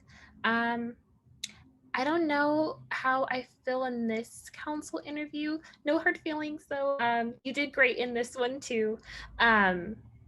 Yeah, so I'm just kind of like listening before I vote.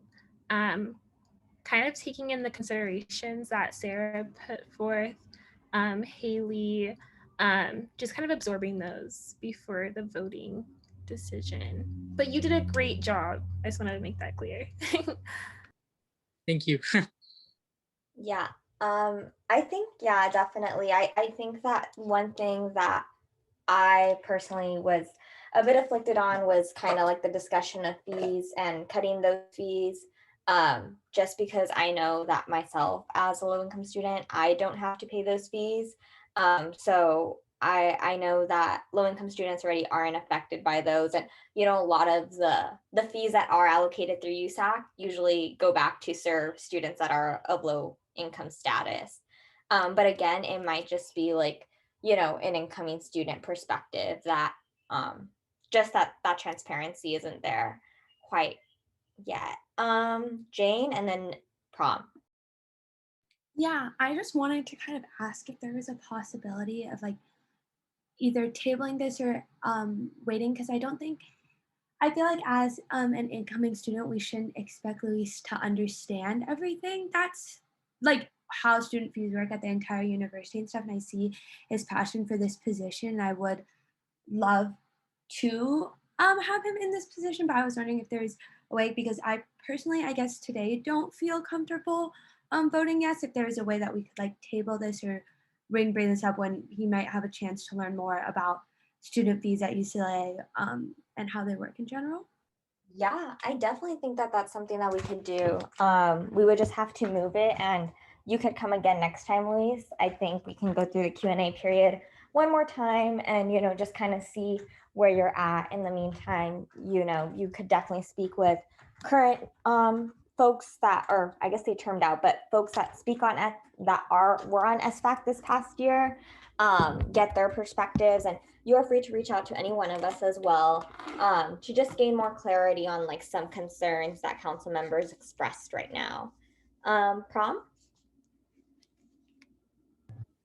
Yeah, I think I was gonna, I guess since we're discussing tabling, I do want to kind of highlight some concerns about access to the position, and like because this is a position that is like applied for, and like other folks have applied as well, like like, because I'm not saying that we shouldn't give another opportunity to like learn some more and then come back, but I guess I'm kind of concerned about like the other folks who might have also applied for this position, who aren't getting the opportunity to be interviewed as well. But I don't know. That's a valid concern, Prom. I guess, Erman, what are your thoughts? Yeah, I wasn't sure how much I could share as the recommending person, I guess.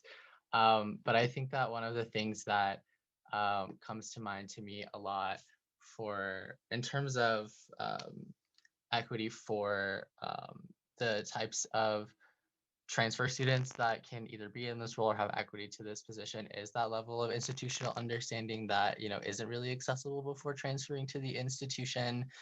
And I do want to mention that something that was not really talked as much in this interview as I would have hoped was some of his prior experiences at CC and how like those financial experiences could factor into this position. But, you know, personally knowing the students that were on SFAC last year, especially the transfers that sat on SFAC last year, the sort of like learning curve and training process is one that does happen really cohesively and quickly. And I think is one that does address like some of the concerns that have come up. But I definitely appreciate those concerns. And I do think that for me, some of that clarity in terms of prior experience was not as present here as had been in prior interviews, as I think Taylani also noted. But yeah. Prom?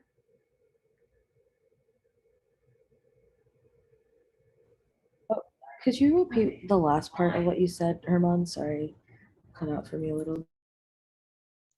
Oh, I think the last thing that I said was that some of the prior experiences that I believe that he discussed in previous interviews was not as present today as I would have hoped, but that some of the learning curve processes, having known transfers that have served on SFAC in the past, is one that I, in terms of the perspective that I had on his position, was one that with that knowledge of SFAC and its positionality to USAC and other entities would combine well with the passion he has for certain communities, but also acknowledging that presence in this interview here, as well as those, you know, explicit concerns about access to the position.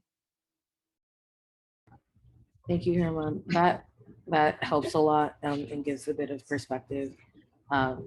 And like, I'm not opposed to like tabling and coming back this coming week, because I do know like the and not just to like nitpick, but like the discussing about cutting fees for specific folks and like because like the position is to like make these recommendations, I think it would be important to possibly table this and come back to allow for like Luis to kind of orient himself a bit more to like maybe address the concerns that we are having.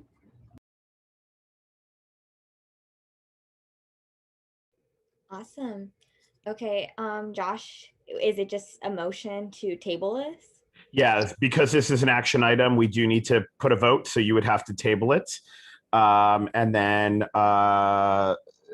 if the vote passes, then you can table. If the vote fails, then you have to move forward with a vote tonight. Awesome. Okay, can I get a motion to table this discussion for next meeting, which would be July 12th, I believe? I motion to table this agenda item to next meeting. A second? I second. Jane motions, Angie seconds. All in favor, please raise your hands.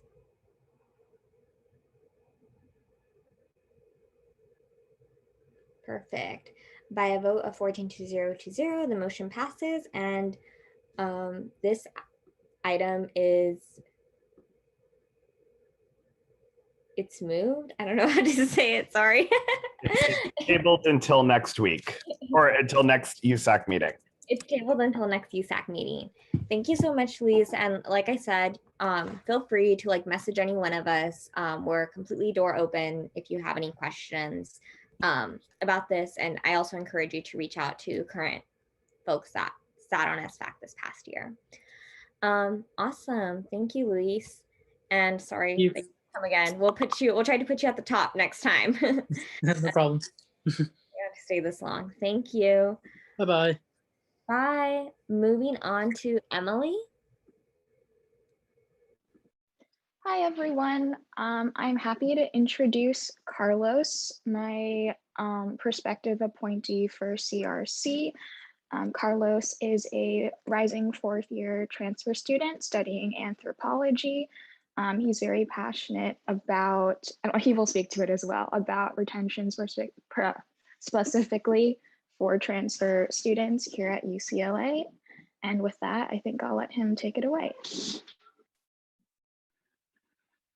Hi all, first of all, I just want to thank you for the time and space, just letting me talk a little bit today. So I really appreciate that.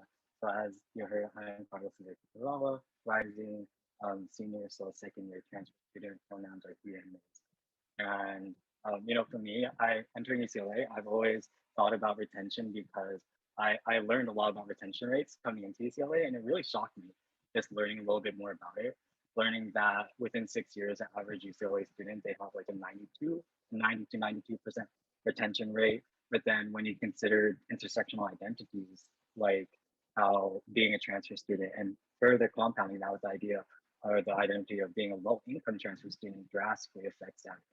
Being a 16% for a transfer student within 6 years and my bad, within 4 years, and then 10% for like a low income transfer student, community college transfer student.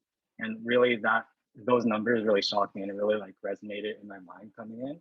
And it made me want to engage in more like purposeful, like driven work that explored that question and gave me better answers to it, leading me to engage in like two really big opportunities that have allowed me to get a better idea and grasp of like this idea of retention, give myself a better understanding of what I will view as like retention.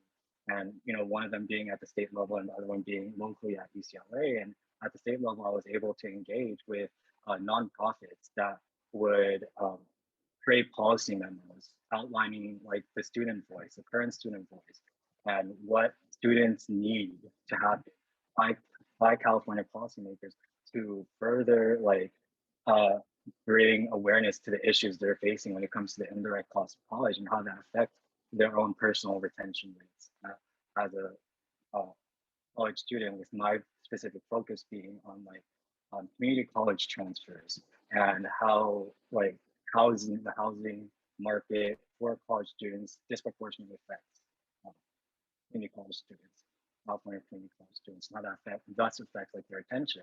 And while here at UCLA, I was able to engage more within the transfer community by expanding upon a program from a 1 day to a 5 day program, really aimed for incoming transfers during a time where it was so needed, during a global pandemic where like where ideas of like basic needs and have really been highlighted, and ideas of like retention really need to be discussed.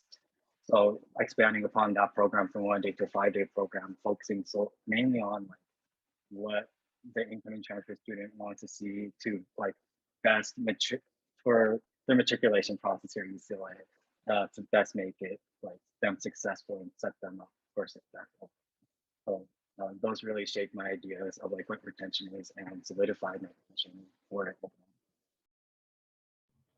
Awesome. Thank you, Carlos. Cassandra, then Carl. My question kind of has two parts, but the first one is, what does student initiated and student run mean to you? And what is your understanding or involvement of the mother organization retention projects? Yeah, so how I would define like student initiated and student run is that I think that when we're tackling this situation, I think there's two parts. Like, you know, there's obviously the student initiated part and the student run part. So for like student initiated, I think it's really there needs to be like that overall consensus between the undergrad community that there is an issue and that there needs to be action taken upon that issue in of itself to make it like student initiated, and like what and how are the students given the autonomy themselves to vocalize that issue, so to say. They have to vocalize it and make it known to the public, like why is this an issue, why is it that. So I think that's more of like the student initiated part. But then student run, I think that focuses more on the autonomy of the program itself. That you want the students themselves within that program to have it kept autonomous to the students and letting it be sort of like this amorphous idea where it's changing with every cycle of the academic year, because there's always new issues coming up within the student body itself that it's always going to be changing, and that and for it to be student run, there needs to have like that level of autonomy so they can always change it at like any time. And I'm so sorry, but I forgot the second question. Can you say it one more time? Yeah, I also put it in the chat, but it's what is your understanding or involvement of the mother organization retention projects?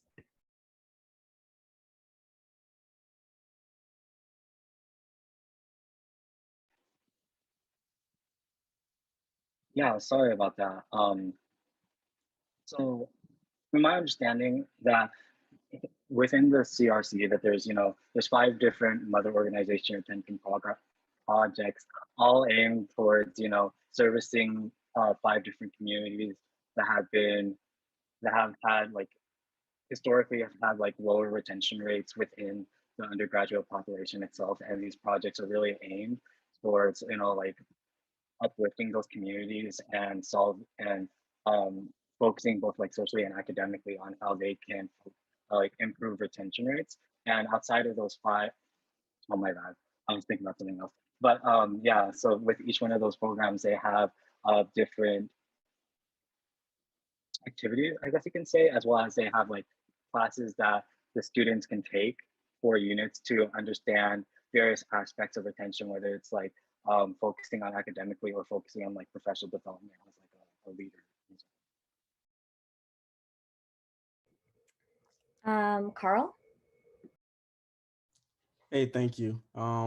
Hey, how's it going, Carlos? Hey, great first name, by the way.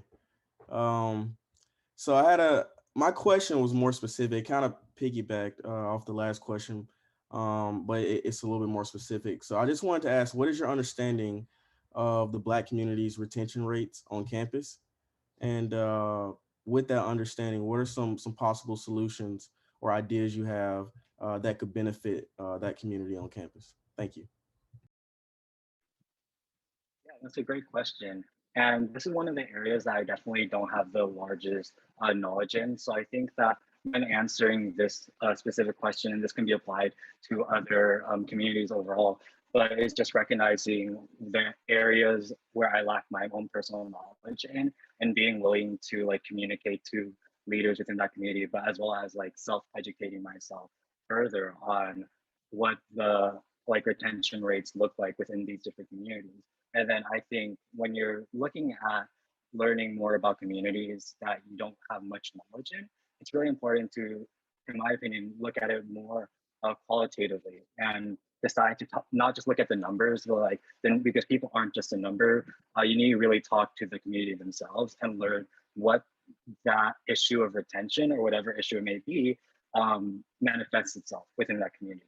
So it would be like multifaceted where I would be learning more about it so I can make the best informed decision that would affect that community, where I would, be self-motivated and learn more about it myself, but then also talk to the community and learn from the members of the community itself. Like, how has it affected them so then I can make the best decisions when it comes to being on the committee.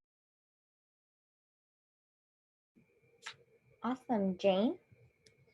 Hi, thank you so much for coming. I wanted to ask, what is your understanding of the current conditions of the access and retention projects of the mother orgs, and how you plan on supporting the mother orgs, and what stance you plan on taking in regards to CPO administration and other administrators involved in the current status between the retention programs and CPO. Yeah, I think that one. Okay, I'm sorry, but can you say that just one more time? Just make sure I have everything organized in my head right. Plans. Yeah.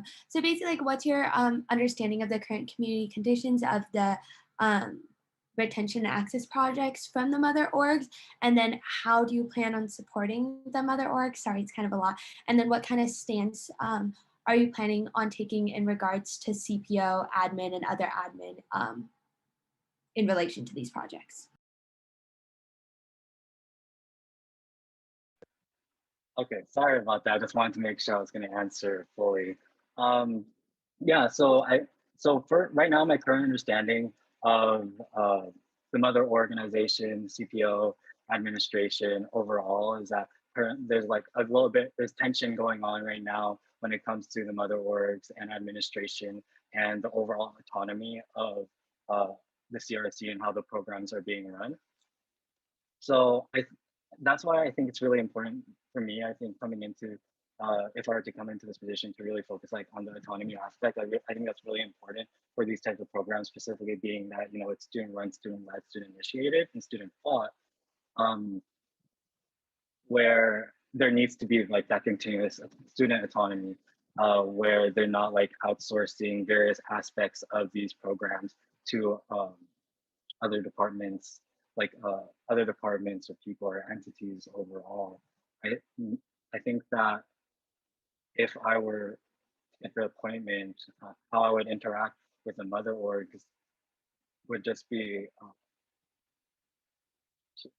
I'm so sorry, I'm just keep forgetting the question. The second and third question. I'm so sorry. I put them in the chat too. It's just like how you'll support the mother orgs and then the stance you would be planning on taking in relation to the tensions when it comes to CPO admin.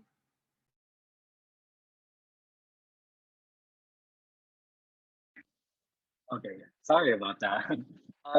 Yeah, how would I support the mother orgs in these types of situations? I think it really, a lot of it would be, you know, like standing in solidarity. And what would solidarity be like is, you know, obviously it's showing your support, but then also holding administration accountable to these, to what's happening within, like in regarding to the mother orgs themselves.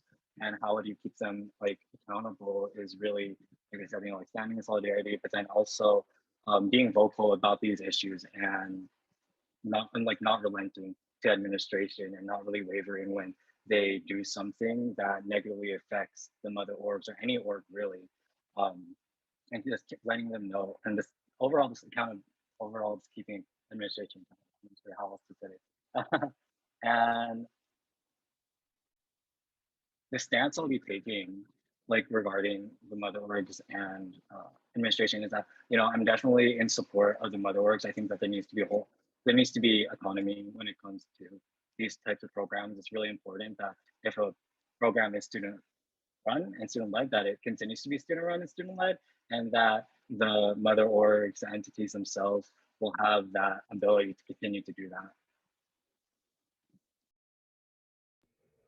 Okay, so we are ready, I probably think, hit the 15-minute mark. Haley, yeah, okay, thank you. Yeah, I just wanted to get like ARC recommendations and then get a feel for how council is feeling. Cass? Yes, let me find it.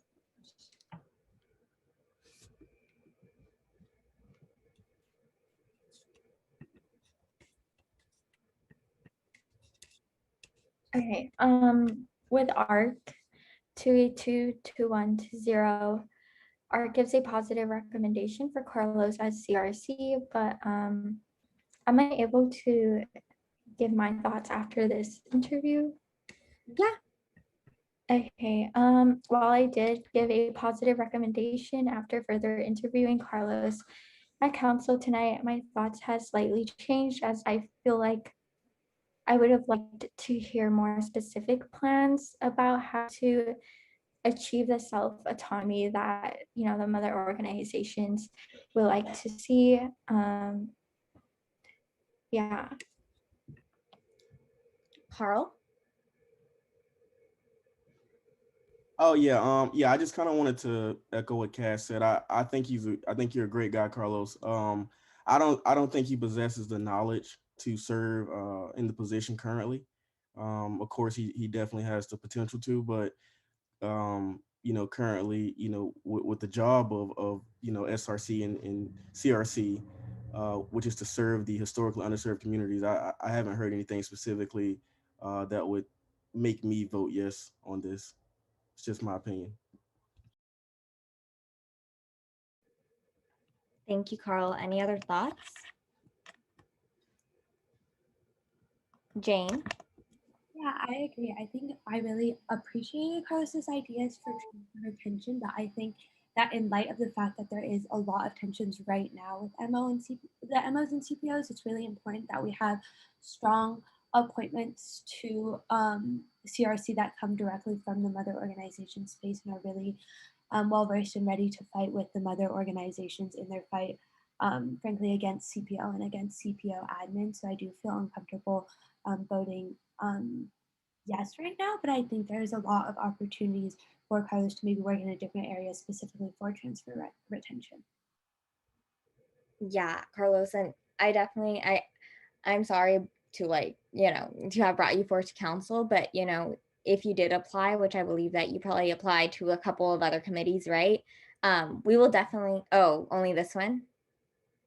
Okay, well, you could always look to get involved as well within any of our USAC offices, because, you know, there's definitely room to get involved.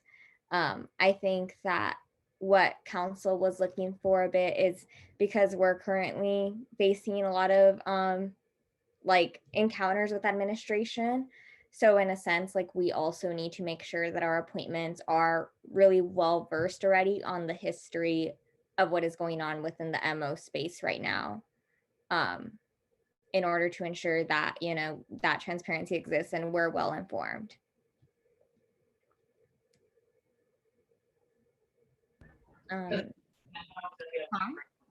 Yeah, I was just gonna say, I want to second everything that's been said. Thank you for coming to council, and I was just gonna go ahead and have a vote, or like just motion to like get the vote going. That's okay. I motion to appoint Carlos Figueroa to the Campus Retention Committee. Can I get a second? I second. Promise motions, Taste seconds. All in favor, please raise your hand.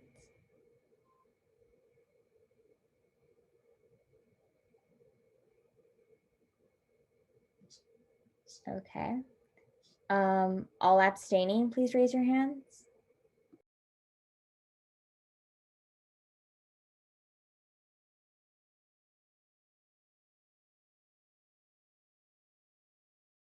Okay, all voting no, please raise your hands.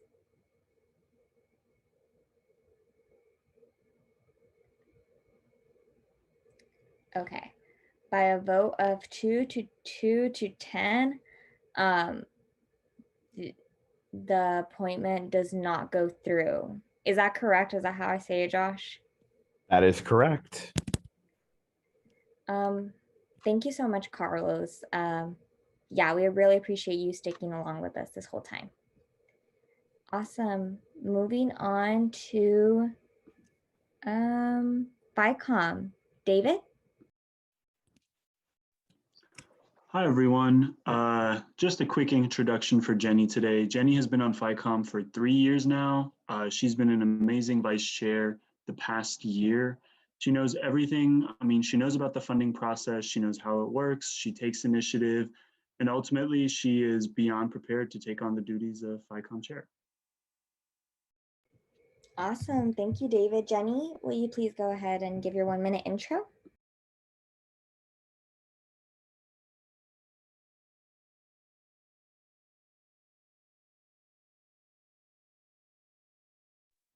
I think she's still in the attendee. Yeah.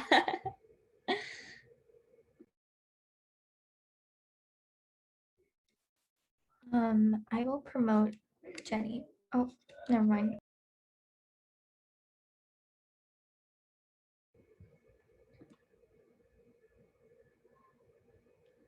Whenever you're ready. Hello. Jenny. Hi. Sorry. It's nice to meet you all. I mean, thank you, council, for being here. It's already like 9:20, so I can only imagine how long it's been today. Well, my name is Jenny. I am going to be a rising senior. I'm majoring in economics, minors in statistics and accounting. Like David previously mentioned, I've been in FICOM for the last 3 years. I started off as a member. Then my second year, I took on more responsibilities, like talking or like answering emails. And then my third year, I was vice chair. So I really feel like I understand the committee really well. I really love the team I've been working with, and also just being able to help students receive the funding that they need for the programs that they put on. It's been a really rewarding experience, so I'm really glad that I can just be here and potentially be chair for the next school year. Awesome, Jenny. Thank you. Q&A from council. I could go ahead and kick us off. I do have a question. Hi, Jenny. Really excited to have you here today. So, one thing that we are thinking about potentially doing, as a council is, when the time comes, if CRC and SIOC funds, receipts are not given to us, we as a council would probably work with FICOM to, push more and to make sure that that budget, those funds are withheld, and I know in the past that's what FICOM did a couple of years ago, so I wanted to know how you would be open to working with council in order to, I don't know, assist in our efforts as well, to better support students. Yes, definitely. So I think for FICOM, it's unique, right? Because it's the only ex officio office or position on council, but I do consider it like an extension of council, and really we're an office that's here to help. We've collaborated with many of the different council groups from SWAC last year with basic needs subsidy, and BOG. Like, it would be like an ongoing collaboration. I'd be more than willing to help out, push for communication, for clarity, send emails, send follow-up emails, and schedule meetings. Yeah, it's not a big deal. I think for me, ultimately at the end of the day, council and FICOM has the same objective, and it's to help students. So as long as we're like able to reach that and we're able to communicate our thought process through it, we should be able to work perfectly well. Perfect. Thank you, Jenny. Any other questions from council members?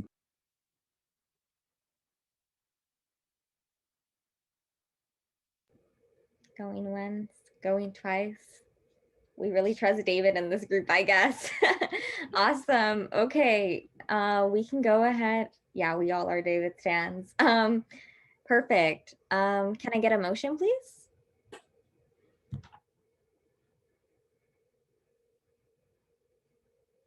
I move to appoint. Breeze, do we need ARC recommendation before we move to motion? Sorry. No worries. Too quick now. Cass?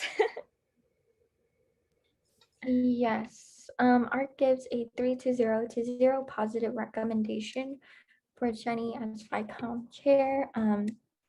For me, I definitely think she has the passion and also the experience and like knowledge for FICOM. So I trust her abilities.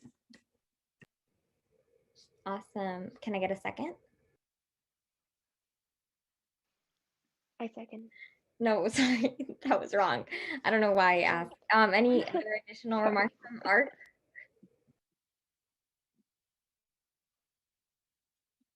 If not, can I get a motion now, please?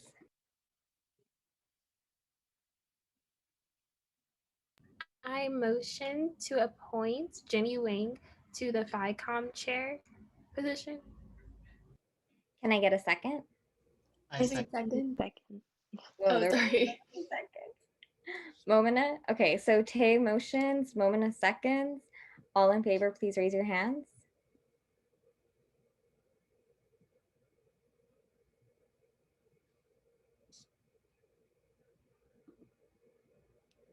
I'm missing 2 people. Awesome. By a vote of 14 to 0 to 0, the motion passes. And Jenny is approved for FICOM chair. Really excited to work with you this upcoming year, Jenny. Yay. Yeah, I'm excited. Thank you, Jenny, for joining us and for sticking with us this long. Awesome. Perfect. Moving on to Tay. Yay. Okay. So essentially I'm very excited to introduce Isabella. In both interviews, both the SWC one and the one for ARC, she exhibited so much passion for her community and other communities across campus. She has been thoroughly involved in various Samahang Filipino spaces, such as within the STEP internship and cultural night. And then she just also has evident passion for attention in higher education. Like, this is her future profession and everything. So I'm super excited for her. And yeah, she just knows so much about the projects and the legal documentation attached to CRC. So I'm fully confident in this woman. Yeah, I'm a stan. So cute. Isabella, the floor is yours for your 1-minute intro. Yeah, hi everyone. My name's actually Isabella Sardillo, but no worries, I get confused a lot. I use she, her pronouns. I'm a rising sophomore majoring in pre-public affairs with an intended minor in education studies. Thank you guys all for having me. So I applied to be a part of the CRC because of my commitment to ensuring the success of marginalized communities here at UCLA. This past year, I enrolled in 2 quarters of internship with Samahang Filipino Education and Retention, so SPEAR, which is one of the 5 retention projects, where I learned about why the mother organizations were formed, and as well as the 5 retention projects. I collaborated with other projects, and I learned about the barriers that students of color face throughout their time within higher education. And since then, I've centered my efforts here at UCLA, as well as my pre-professional and extracurricular activities, around uplifting and serving these communities to my best ability, so much so that I picked up an education studies minor to formally study the disparities that go into low retention rates in marginalized communities. And with this position, I intend on representing the Mother Organization Coalition and their retention projects within USAC in order to ensure more cohesion and collaboration. Thank you so much.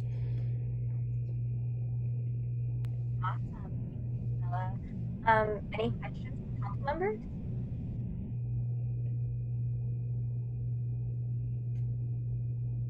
I saw Carl and Angie.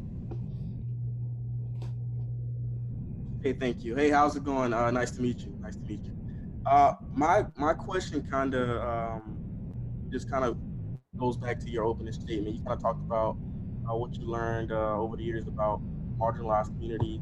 I just kind of wanted to ask, what are some of your main objectives with this committee, and what are some of the biggest problems you see within the marginalized community that you feel that you would be able to kind of help with in this position? Yeah, so I mean, the CRC was originally founded on the premise of students of color being admitted to higher education due to affirmative action, but them not being provided the resources to stay and to graduate. So I know, in particular, the Black community, they're around the forming of the CRC, the retention rate was only 22%. So 1 in 5 Black students graduated, and so I know that. Oh wait, sorry. Can you repeat the question? No, you're doing a great job. I just asked, I was just asking about some of the experience that you kind of talked about with the marginalized community. I just wanted to know, what have you learned, and then how do you plan to kind of fix those problems that you learned about? Yeah, so of the things that I've learned through the cross-cultural collaboration that I've experienced through the SRC program, I just learned a lot about I kind of mentioned this earlier, but why the mother organizations were founded and the different structural things that are in place that are currently preventing the from marginalized communities from succeeding in higher education. And other things that I learned are just the importance of resources and the importance of the MOs and the projects in ensuring the success. So that kind of looks like the peer counseling components of the different projects, and I've also learned just how communities just empowers. I'm sorry. Yeah, so just I've learned a lot about the history of the MOs, the projects, and just all the different components that go into why these communities aren't succeeding, and how specifically these projects address that, and each of the communities' conditions, and just yeah. so much. Jane, then Angie. Yeah, I just wanted to ask the same question that was kind of like, what is your knowledge of like the conditions of the access and retention projects, how you're planning on supporting the MOs, and the stance that you want to take regarding CEO admin. I'm really sorry. It was a bit hard to hear you. Do you think you could repeat that, please? Yeah, I'm gonna put it in the chat too. But Yes, please. Thank you so much. oh, that is not it. The community conditions of access and retention of the project of the MOs, and then how you'll support the MOs and the stance will be in regards to like CEO admin. Okay, yeah. So, my specific knowledge of, okay, yeah. Sorry. It was still a bit hard to hear you, but I can just like work off what I did collect. So as far as like how I'll personally support the MOs in this, as I think the people within their communities know best how to serve their communities. So the best way to support these communities is by outreach and constant communication between the 5 different retention coordinators, how the CRC specifically can serve them rather than what the CRC can like provide, if that makes any sense. In regard to the CPO admin situation, like I know that the term like student run, student initiated is like has been okay. So the mother organizations are currently like making a stance to like reclaim the student run, student initiated, like that rally cry. And I think that the most important thing to do is just be able to support and stand in solidarity with the MOs, and also like be willing to like publicize where this admin overstep comes in. And I think in order to know like where the admin is overstepping, it's important that the members of the CRC have a very good knowledge of the foundational documents, such as the Statement of Understanding, the history of the CRC and why it was founded, in order to like really spot where admin overstep is and call it out right there and be able to stand in solidarity with the MOs, just to support all of their endeavors in the fight against CPO. Thank you. Angie, then Sarah. Hi, thank you. It's so nice to meet you. You mentioned the importance of supporting marginalized students in higher education, and I was just wondering if you could elaborate on what your specific goals are in supporting these communities in this next upcoming year with the transition back to campus. Yeah, so in particular, I mentioned this kind of earlier, but the people who know how to serve their community best are the students within their community. And so my main vision, my main goal is just to listen, to hear it out, and serve them as best as possible. Be flexible with their needs. And as far as the transition back in campus, I know that COVID-19 really affected like especially marginalized communities. So ensuring that these communities have the resources to get back on their feet or to even start their progress here at UCLA. Personally, as the Student Wellness Commissioner appointment, I would focus my work on ensuring that these students have access to the necessary mental health and the mental health resources that campus has to offer, especially because typically like communities of color, there's a large stigma around seeking help, especially mental health help. And so that's like what I would focus on. That's like my specific goals in the CRC. Sarah. Hi, Bea. Good to see you here.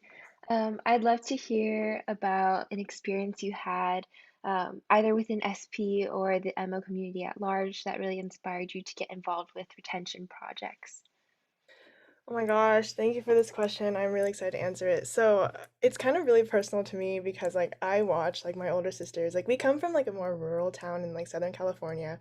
I watched my older sisters enter higher education, like really, really struggle with like finding access to the resources and like borderline just like having like really tough issues that like they didn't really have the resources that like I found myself here. And so coming into like UCLA, and I found like my community within Samsung Filipino Education and Retention and SP, I was really able to learn that this is a shared experience with so many students of color, that like I was able to like learn that I'm not alone. And like retention itself has been like so relevant to me because like it was really, really hard for me to like get integrated into like different things on campus, I guess. And just like it's really hard, and like my a particular experience I remember is I was in my Spirit internship class, and we were doing this activity where we kind of were sharing about like our experiences. And I remember like um oh my gosh, everyone was crying because we all had like grown up in like really similar ways, and like a lot of us like hadn't realized that like we weren't alone.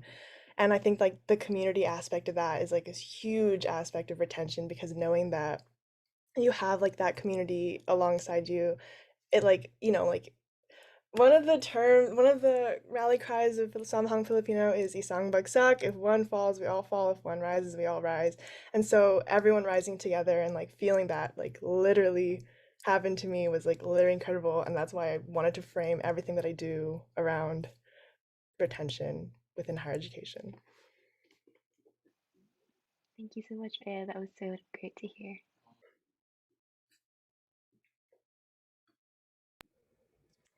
Anyways, yeah, that's just my my 2 cents on it. I'm like, I always push everyone who's interested on like these issues to join AAC, because that's that space for me. Love that. Perfect. With that, we'll close out the Q&A period. Can I hear ARC recommendations?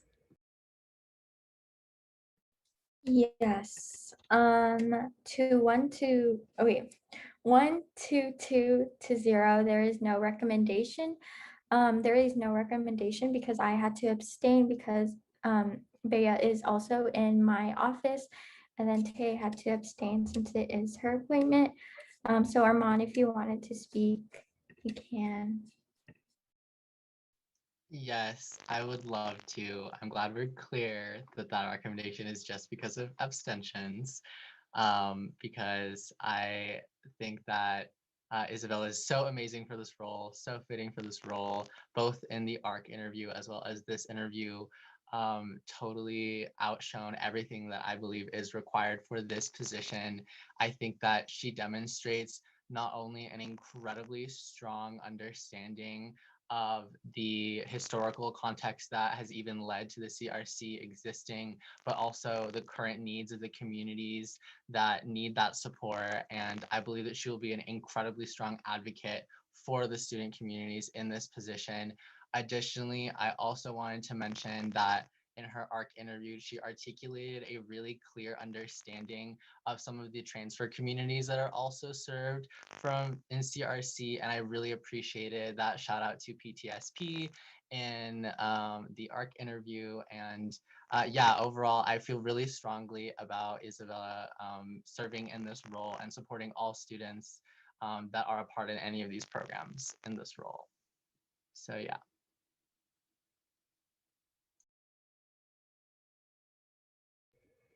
Awesome. Council?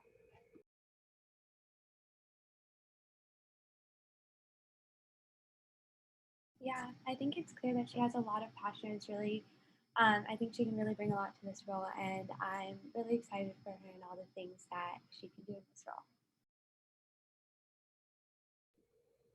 role. Carl, then Angie? Yeah, I was gonna just say, very impressed with the interview.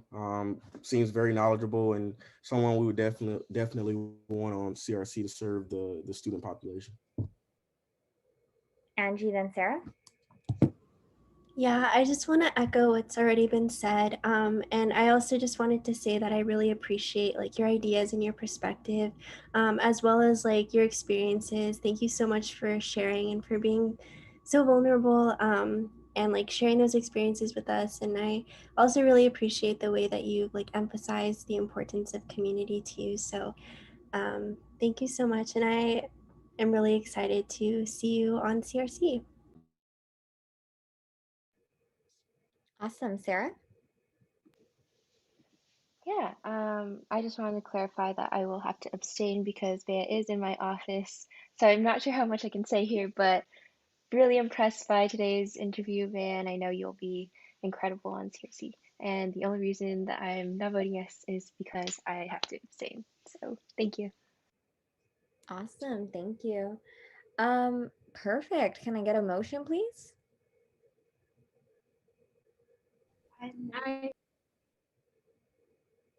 Go ahead, Jean.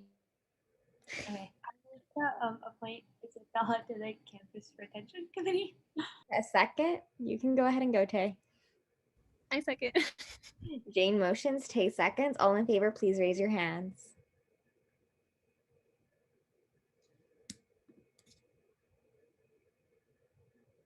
Okay, I counted 10. All abstaining, please raise your hands.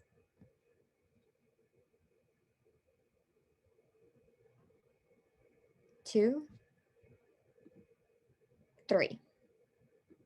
Am I missing someone or did someone drop off? Prom, did you vote? Sorry, I meant to vote yes. Okay. Okay, so by a vote of 11 to 3 to 0, the motion passes and Isabella is approved. Isabella is appointed. Congratulations, Isabella. We're so excited to work with you this year. You're going to do amazing. Thank you guys so much. I appreciate the opportunity. Thank you. And thank you for sticking with us this long. Awesome. Angie, I believe Danica is in here, you said, right? Yeah, I don't see her in the participants or the attendees. Might have to move her. Sorry. Can we need to motion that as well, Josh, right?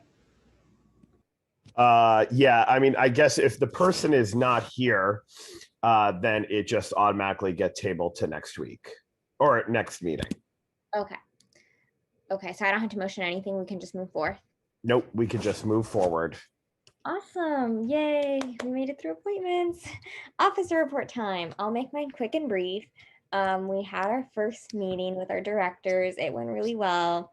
I met with the Public Health Advisory Committee and we kind of started to discuss what Brew and Bash might look like this year, as well as other events students are looking forward to, and how, you know, even with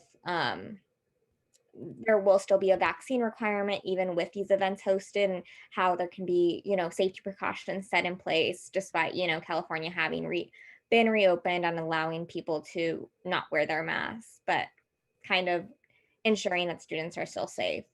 I also had a couple of meetings actually with the MO space, as well as with a separate meeting with Patty and Roy, which I'll talk about more later. In terms of like what we can and can't do with the budget right now. I think I briefly touched on it earlier, but we'll go more in depth later today, and rehousing and what a task force might look like this upcoming year. Perfect. I'll pass it over to IVP. So I've been conducting interviews with the Appointments Review Committee. And then I also wanted to quickly mention that ARC noticed that there's a pattern where we're not really informed of appointees until last minute, or not really formally informed. So please make sure you send an appointment's name and also their email as early as possible. For instance, if you know you want an appointment to be interviewed at council by a certain meeting date, then please send them to me by the agenda deadline. Otherwise, we will not interview them until our next availability, and they will not be on the agenda for voting. And then also under IVP, we will be making a summer council meeting post on Instagram so that we can promote our meetings more, because in the past, IVP has always been doing it on Facebook and not many students use Facebook. So we want to reach as many people as possible. And then I also created a written public Google form for every council meeting in order to increase accessibility. That way students who cannot make it to our meetings has the opportunity to say something at council. And now I'll pass it on to EVP Sarah. Awesome, thanks, Cass. So first update on the UCSA level.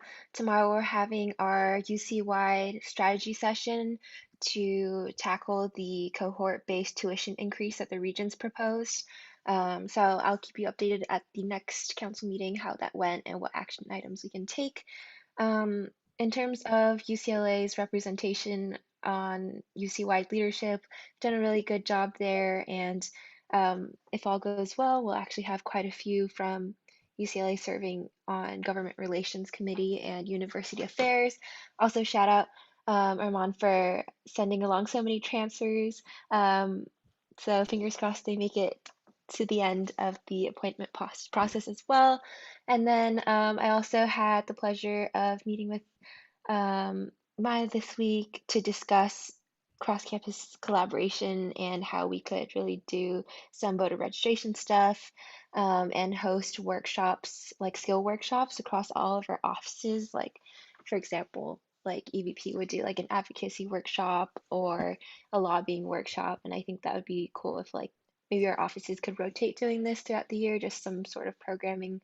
Um, and yeah, we're working on developing some advocacy trainings and resource guides that we hope to send out and publish. So please let us know if your office might be interested in receiving some sort of presentation once we have that all figured out.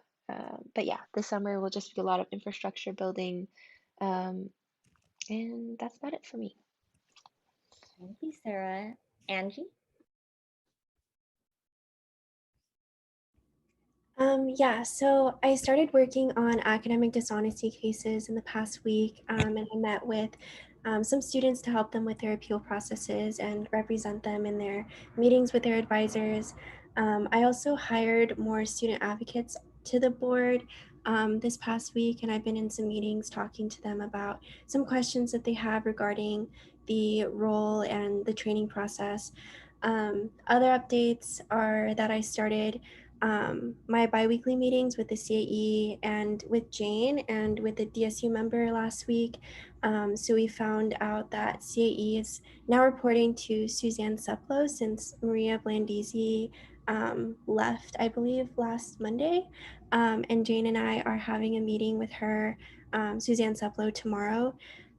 We also discussed next steps in regards to the priority enrollment decision. So I'll be contacting UGC and Dr. Galvan in regard to the appeal process. We also talked about plans for fall quarter and next year more generally in regards to whether classes will be remote for those that need accommodations. And CAE said that the shift to remote learning is more of like an emergency measure. And so remote options will be like more of a last resort. And the standard is more so like set that students will be returning to in-person classes, but accommodations will be met like on a case-by-case basis. And that being said, I'm also attending a meeting tomorrow to learn more about a new like hybrid option that they're exploring called high flex classrooms, which is like it's like a hybrid option that kind of like tracks classrooms like in real time. So I'll keep y'all posted on that. But other than that, Jane and I have also just been discussing accessibility more broadly and like having Bruincasting be implemented within more classrooms next year. But yeah, that's basically it for me.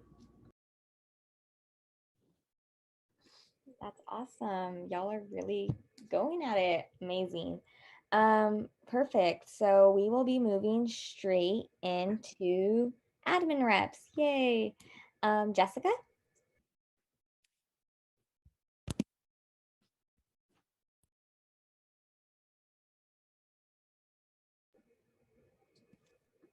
Hey, Jessica, I'm not sure if you're talking. We saw you come off mute. We could maybe circle back, Josh. Yeah, let's do that. I'll shoot her a text. Awesome. I don't think George is here either. So, okay. Yeah, Orlando? No updates. Josh? No updates. Patty? Hello, everyone. No updates tonight. Awesome. Okay. Jessica, were there any updates? Sorry. Oh, Can you guys hear me now? yeah, we can. Okay, sorry about that. My mic cut out of my headphones, so I was trying to disconnect and reconnect them. But I don't have any updates. I just wanted to let y'all know that I was out of the office last week, so I am very behind on my emails. So if anybody messaged me last week while I was out, if it's urgent, if you don't mind just re-forwarding it to me so it's at the top of my inbox. But other than that, yeah, that's kind of it for me. Thanks. Thank you, Jessica. Awesome. Moving on to old business. Natalia, you have the floor. Hi. So a few weeks ago, a few international students, they started like reaching out to me about the difficulties they're facing with vaccines not being so accessible in their home countries. So like kind of like added on to this concern, UCLA Housing and actually the university in general have posed a challenge to the international community by requiring students to come as early as 6 weeks before school starts to get the 2 dose vaccines, or 2 weeks if they plan to get 1 dose vaccine. And then not only does this incur a lot of additional expenses for international students, it also poses a huge difficulty in addition to the already complicated procedure for international students to rent apartments in the US. And not to mention, many international freshmen and sophomores have not been to the United States, let alone Westwood. So apart from this, student visas also is preventing incoming students from arriving in the US earlier than 4 weeks before school starts, and travel restrictions are also in place preventing early arrival for students flying from China, Iran, the European Schengen area, the UK, the Republic of Ireland, Brazil, South Africa, and India. So I want to propose for UCLA to adopt an alternative solution for international students who cannot arrive early. And an example of that could be, isolation and regular COVID testing until these students are able to become fully vaccinated. So as the international student representative, I plan to further communicate with UCLA Housing in hopes that I could have a seat at the table during any decision-making process that directly impacts international students. And I will also be reaching out to the Dashy Center to ensure that the voices of my constituents are being heard and advocated for, especially as further guidance is being released by the university. And lastly, I appreciate any input from council members on ways you guys can possibly support international students during this time of difficulty. And I also call for the support and collaboration from my fellow council members as I plan on compiling helpful resources and information and releasing these in an international student survival guide before school starts this fall. So definitely let me know if you are interested in collaborating and drafting that document as well. Thank you. Thank you so much, Natalia. And definitely, I know that we had a meeting scheduled last week, but if you still want to meet, we could potentially discuss when I go to the next Public Health Advisory Committee, even though they're not having them as often right now because of the summer. I could definitely bring this up and, perhaps even a letter of some sort to kind of bring forth proposition. But yeah, awesome. Awesome. Moving on to new business. First, I have the letter for the gold in response to the gold book. I wrote this letter earlier this weekend and kind of just wanted to get council's thoughts on it. We'll preface this by saying that we'll be sending regardless of who signs on, at least from Office of the President, but I would like as many folks, and if not all of council, to sign on to this letter. I have attached it, so if folks can maybe read through it, that would definitely be helpful. And I don't know if Cass, if you have access to it, maybe you could share it on screen. Let me try to sign into my USAC email, but I don't have access to it, so I think you can update the link sharing. Let me see.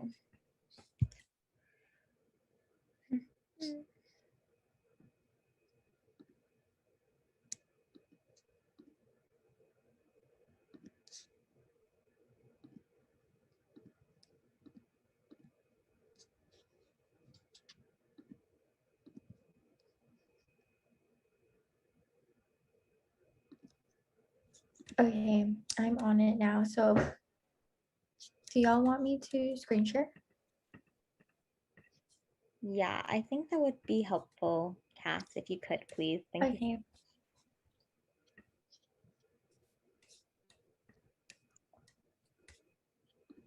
Let me know if I need to scroll down.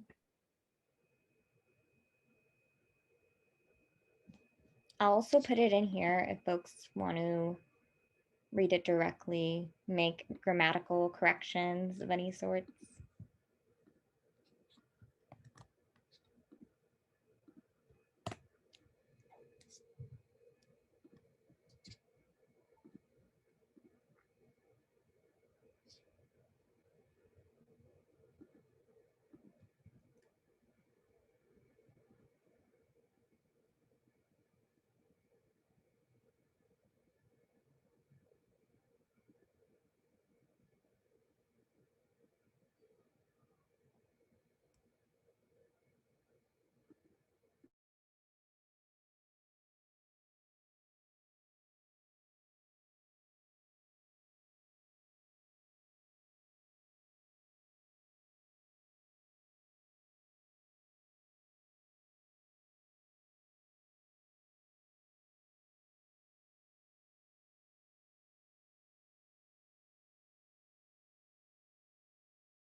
Awesome.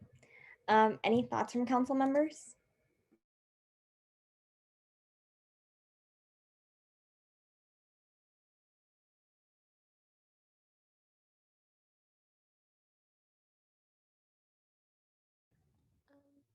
Sorry, Cass, I'll let you go. Oh, you can go ahead since you were talking first. Nothing too much to say. I thank you so much, Breeze, for writing it, and I think it was really well written. I love the way that you outline each section. Yeah, so thank you so much.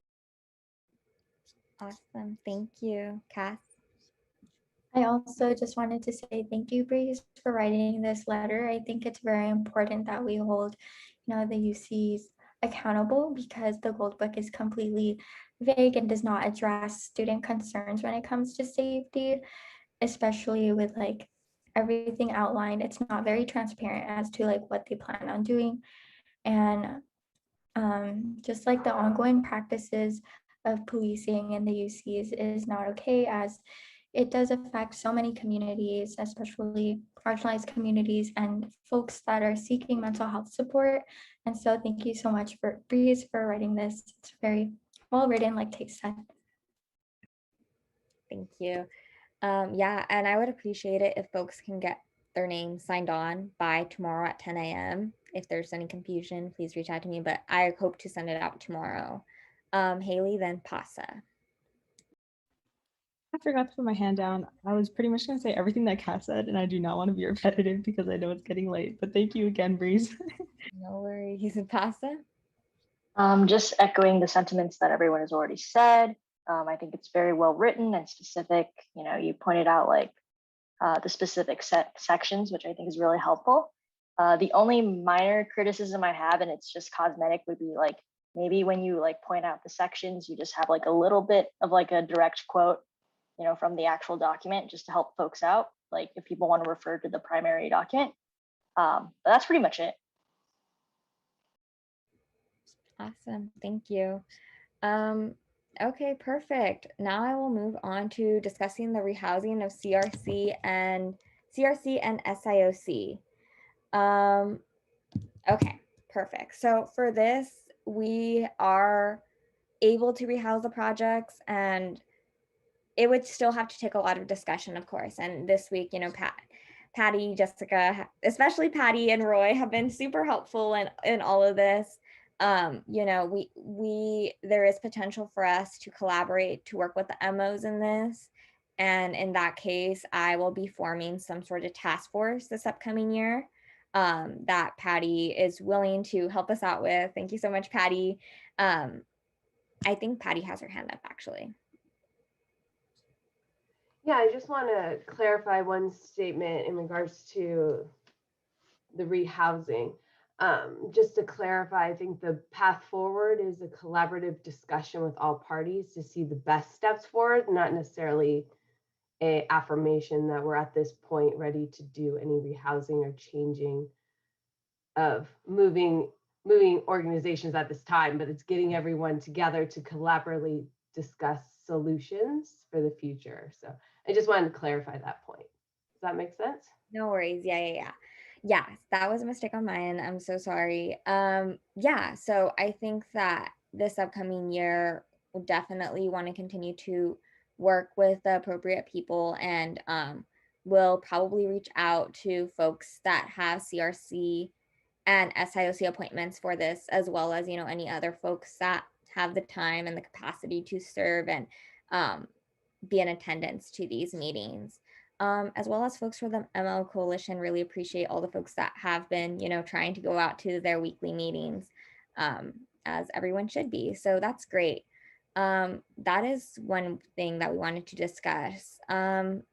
Moving on to budgets, I did want to discuss one quick thing. I guess that was in regards to the MO funds. But before we enter the discussion on budget, because I know that it's going to be a bit more lengthy discussion, wanted to clarify that as USAC, we can't withhold funds at this time because we don't have anything that the SOU would allow us to withhold those funds, even if we did want to stand in solidarity with student organizations to do that. At this point in time, there is a document that I know Patty said that I think you mentioned, right, that Naomi had signed last year that would give the deadline for CPO to potentially give us the receipts that were promised later this year, right? So based on the MOU, so collaborative group of individuals from all parties came together last year. You may have been in some of those meetings, Breeze, and through that there was an agreement signed. Just going through kind of the expectations in the MOU in the discussion of having the reports back to council as stated in the MOU that will be happening at the beginning of fall quarter.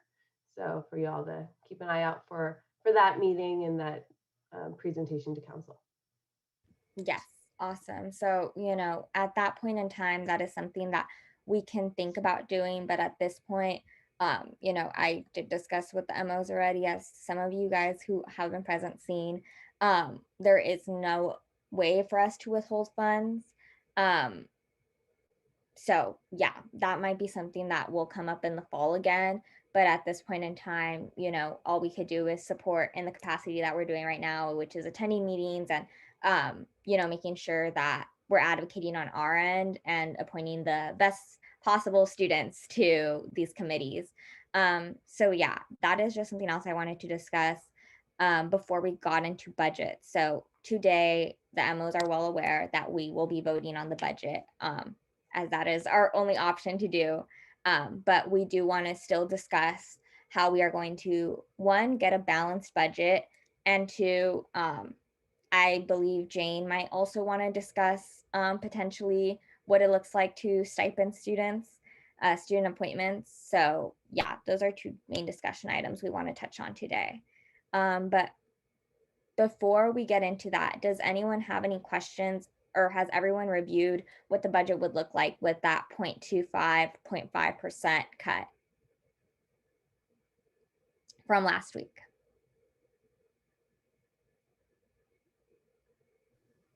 If you like, I can bring it back up and share screen and answer. Yeah, maybe we can do that.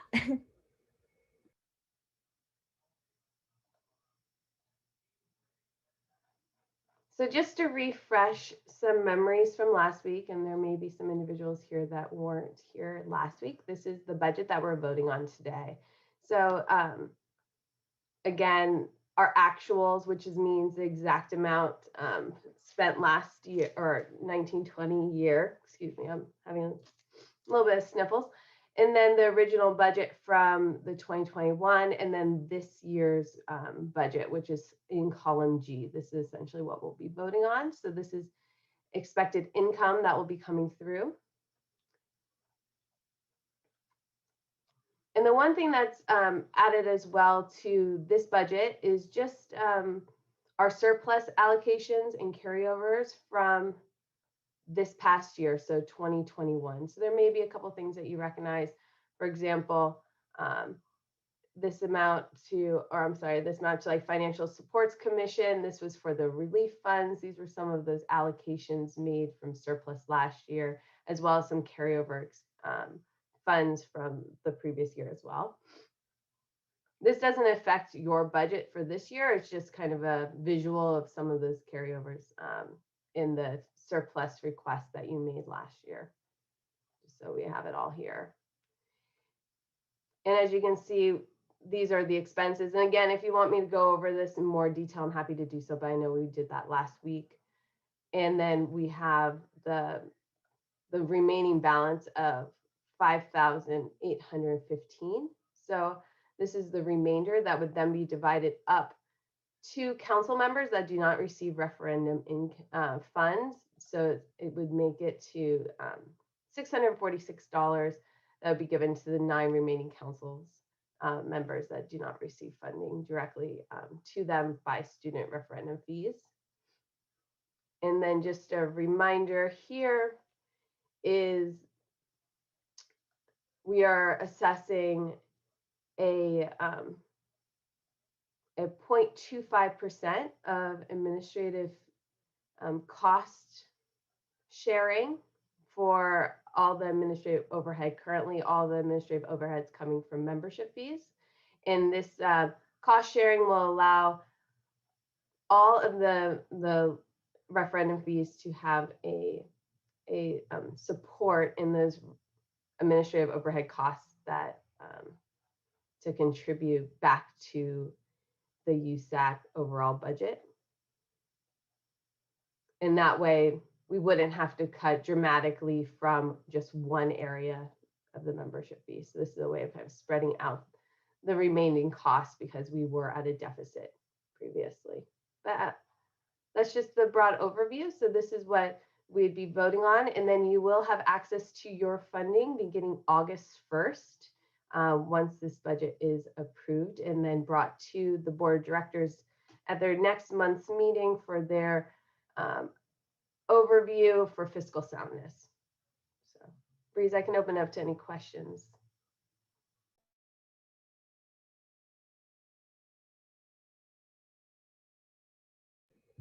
Sorry, wrong button.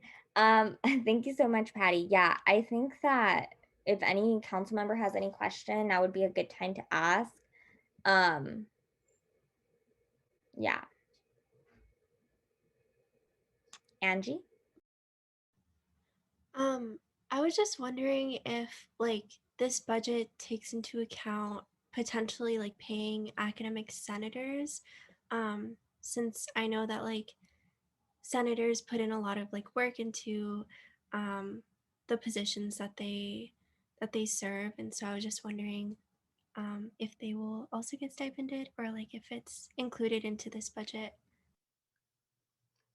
Yeah, so I think that's actually a point that Jane was going to bring up today as well, because I know that last year I pulled like the little funding AAC gets to make sure that, you know, all of our senators were stipended.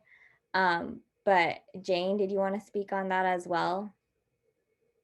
Yeah, I can talk about it.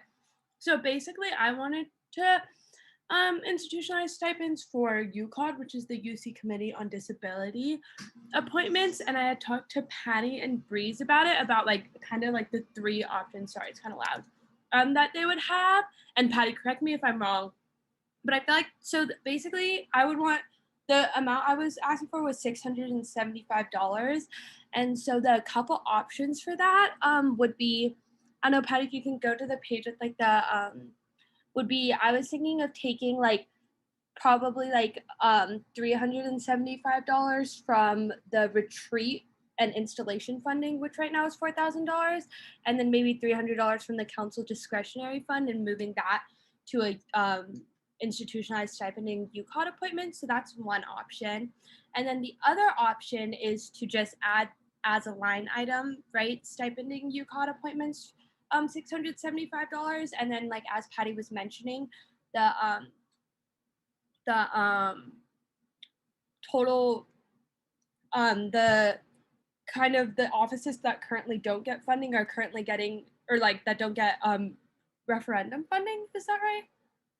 Are currently getting like $646 new dollars, and then dividing that evenly, and then that would be, instead of them getting that, they would be getting $571 new dollars. And then the third option would be like what Grace would mention, which would just be like me taking the money out of my FAC budget to stipend those appointments. So I guess I was wondering like what, I mean, we would all have to vote on it, what you guys thought of those three options, what you thought was the best option, and XYZ.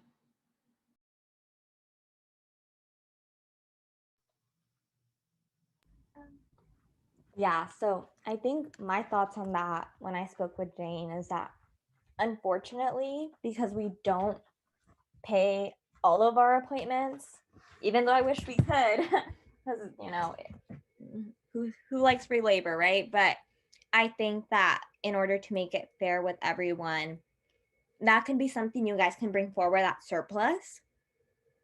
If you guys are looking to appoint more people, or if you guys don't have the funds, right? I know Naomi and Emily brought forth somewhat of a similar proposal last year to like ensure that undocumented students on council, if anyone were to serve, would be able to receive a stipend. And I think that, you know, if any of you want to bring forth some sort of surplus proposal this upcoming year regarding that, that is something that you guys can think of. I just don't think that if we were to stipend a specific position, but I want to hear everyone's thoughts, of course. I just think that, you know, we would then have to make space for all of our other student leaders that serve. But again, want to have a discussion. No, so it opens quarterly, but it can like bounce forward depending on how much we have left. At the first surplus amount we get will be like only about 25% of it, if I'm correct, right, Patty? So yes, surplus will come up, usually it will come up at 2 times. So the end of summer, beginning of fall quarter, when we have a sense of what we anticipate surplus to be, based on that anticipated surplus, we will have a conservative number that we'll bring forward to council saying that we feel confident that you will have at least X amount in your surplus.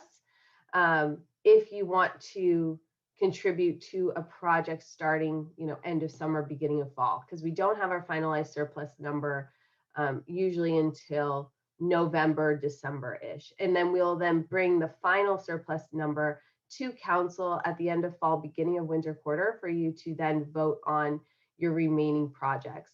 Usually at that time, you do the full vote. And once we determine if there's any specific projects that you'd like to allocate to, the remaining surplus then goes into an equation based in your bylaws. So you'll have a certain percentage that'll go to USA BOD, a certain percentage that goes to contingency, for example, in capital contingency, and then also the opportunity to contribute additional funding to your endowment. So there's a little bit of a calculation. I know this year, some funds kind of also were allocated later in the school year, but we usually try and do most of the surplus allocations at that time so we can release those funds into the other channels and also give you all time to activate your projects that you're applying for surplus for. And then the one thing I did want to just quickly answer Andrew's question in regards to the budget does not include the stipends. It only, for academic senate appointments, it's only including stipends that are laid out currently in your USAC bylaws. So for example, J board, election board, budget review, CS mini fund committee, finance committee, OSAC, etc.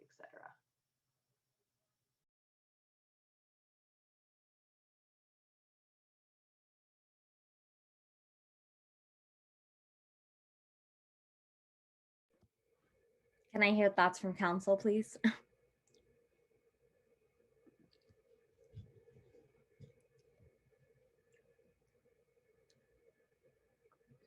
I do think though that everyone, if anyone wants to, you know, bring forth to appoint appoint a position stipended this year, that is something that, you know, we can look into doing as surplus. You know, every year council has like a specific initiative that they kind of want to run with. And I think that, you know, it is important that we stipend all of our student leaders. I just don't think if we were to pick and choose right now, it also wouldn't be good in terms of like, you know, comparative of like who's doing more work, because all of our student leaders should be getting paid. Yeah, I agree with Breeze, and I think I'm down to do any of the 3 options and to take from the fact budget, but I would appreciate hearing what the rest of council thinks about it either way, because I think only Breeze and I have given like our thoughts so far.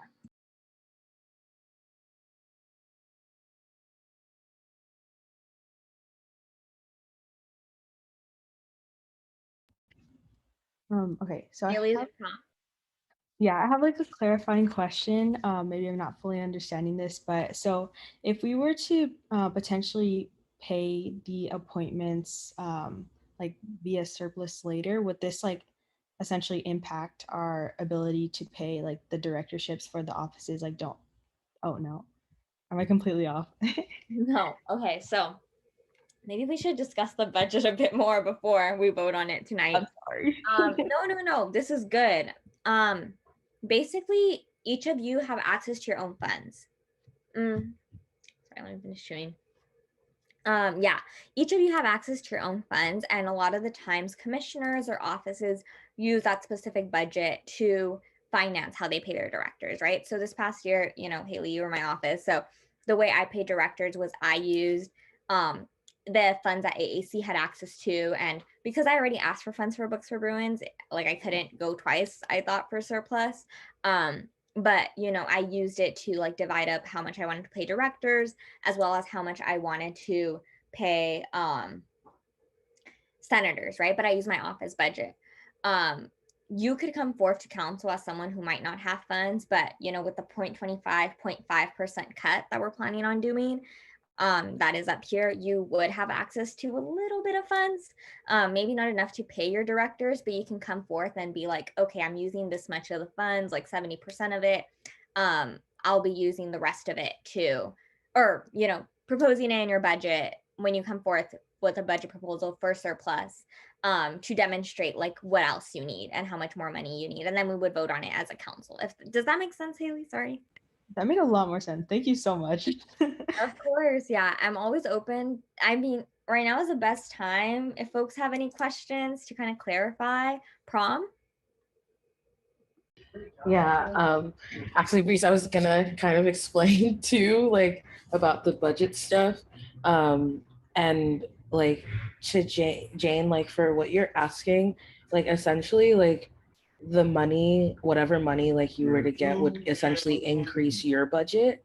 So like the facts budget, which then you would use to put into an assistance line, that is used for paying that's used for paying like the directors or the stipend or the appointments. And I think like today with the budget that we're voting on, like the amount that's left over is supposed to be used to be split between the offices that don't have funds, which I believe is like gen reps and the exec offices. They get about like 1,000 or something each. So if we were to be moving money from like different lines, I think it would only be fair to allocate that to the offices that don't have funds currently, like at all, and have like continued that split. And when surplus does come forward, that's the opportunity to like ask for some more money to stipend the positions or to increase your ability to stipend positions and give folks stipends. But that's kind of just like my thoughts. I don't know if that helps at all. No, that was perfect, promise. You explained it much better than I did. Basically the same idea, but better explained. Awesome. Do any other council members have questions? Tay? Hi, so just to clarify, the surplus money can be used for any project that we want within our respective offices, and that's quarterly. Yeah. So for example, last year I did 2 proposals for Books for Bruins. You're too sweet, Prom.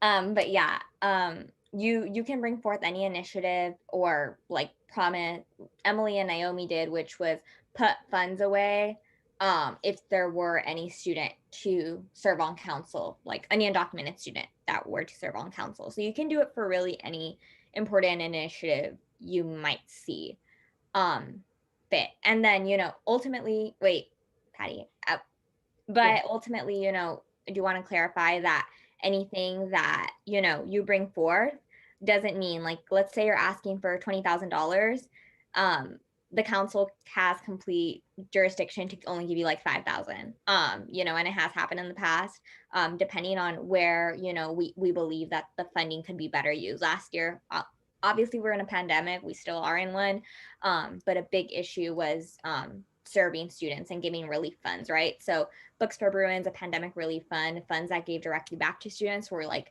considered more more relevant than like something such as like, oh, an art festival, right? Like that was just given priority last year by all of council members, just the understanding that we were going under a pandemic. So that's just something to keep in mind as well. Patty? And just the one thing I wanted to clarify is it's not necessarily quarterly, just because just when you're thinking about bringing forth surplus at the end of fall or beginning of winter, you may also want to be thinking of projects that you may want to be completing in spring, because usually that surplus allocations is completed, so it just usually comes twice a year. The anticipated surplus at the 20%, around 20% of our anticipated amount, which we don't know the final amount till towards the end of fall quarter, and then that remaining amount of surplus. So that's my only clarification. Thank you so much. Makes sense. Jane, then Prom. Yeah, I just want to say, I think that sounds good. I think what I'll do is take it out of the fact budget for this year and then see what we do for bylaws. And then for the budget in general, I just wanted to say thank you to Breeze and Patty for working so hard about this.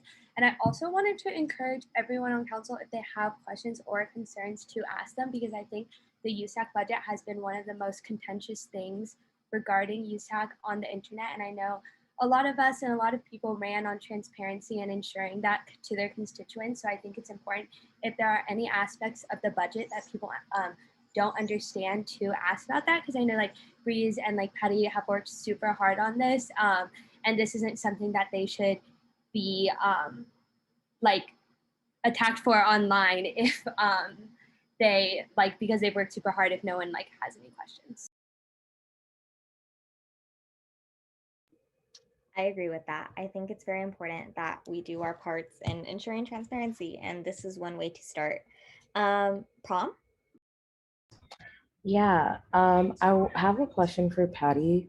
I know something, because we are discussing the budget and like just like all the funds that we as USAC like have.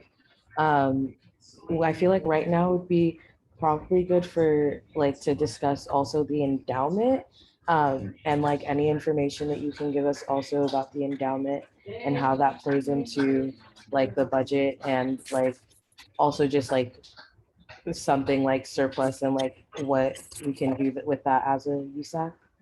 Perfect. So just to give a little bit of feedback to all council that may not be aware, is we have in the UCLA Foundation a USAC endowment that was created, I believe, under Bo Carsley some years ago. I can't tell you the exact year off the top of my head.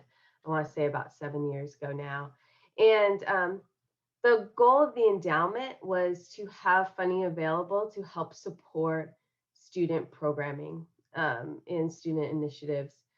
This was prior to UCLA Wellness, when we're always looking for additional funds for student programming as well. But one of the great things about the endowment is every year we are able to make a decision. We can pull out our dividends or our the interest that we have created on our endowment. So let's say it's about, I'll have to check in with Vong about the anticipated about what amount it would be for this year, and we'll get that closer to when we're discussing surplus. But we can choose to, let's say it's $15,000 or $20,000 that we'd be able to pull out from the endowment, which is our interest on the money that we've contributed into it, and how much our money has grown that year. So that would then be able to help fund a student programming, and or you can choose to reinvest that. So then you can reinvest your money that has grown that year, and then your pot in your endowment, it becomes bigger. So let's say you felt that this year you don't need that additional funding for your programming because you have sufficient surplus, or you have sufficient funding for those programs, or you can pull that out and fund that endowment. You can also choose that you want to add to the endowment. So that's another opportunity that usually comes during the surplus. And what's great about adding to the endowment is that stays within the council endowment for years to come. And the larger the endowment, the larger that interest and that dividend that you're going to have available to you from year to year in perpetuity. So Promise, does that kind of help explain what the endowment is? It's not included on this budget because it's separate monies, but it will be part of the discussion as we move forward towards surplus discussions, as we're determining, if we want to take that remainder after our projects and after our our set amounts that we put into our other funding bodies if we want to put any of those additional funds into the endowment. Yeah, I think that helps. I don't know if any other council members like had questions or wanted to discuss this.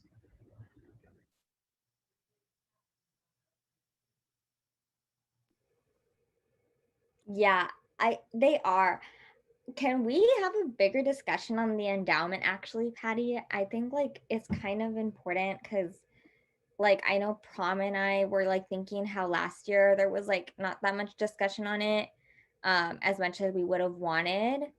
Maybe right now is not the best time. It is 10:30 p.m. But maybe as we get closer to surplus, I would be interested in having that conversation. Yeah, of course. I'm happy to work with my team to create a presentation to council in regards to just the endowment in more detail and your options of what you want to do. You know, your movement options in regards to the endowment and what you could do for this year moving forward. I'm happy to do that. Thank you so much, Patty. Okay, how do we go about voting on this budget? Great. So we'll want to make, this is the budget that I have open right here. So as I, went through in more detail when we were going through this last week, this is your fee income. So as you can see here, your membership fees, your entertainment fees, Academic Affairs Commission, Campus Retention Committee, etc. Going down also to, as you can see here, our UCLA Wellness Initiative, the Social Justice Referendum, Good Clothes, Good People. So this is all the income lines. And then here is your income at once we add all that up. And then here's the expenses. So we have our administrative overhead, which is detailed in this section of our spreadsheet. And then how we are experiencing the expenses from the previous one. So we have the top is going to be your income and then how it's expensed out. So the entertainment fee is going into Campus Events Commission, also split with Cultural Affairs Commission. We have our fees, our funds that are going to each of the commissioners. It's at $1,500 this year to give a little bit more cushion to our USAC offices. A welfare commission or student welfare student wellness. This needs to be updated. I'll update that. Apologize for that. Wellness commission fees, the USAC programming fund. So these are all the expenses going out. We also have some fees that are delegated to others. So this is also based on those referendums. So this would be the expense.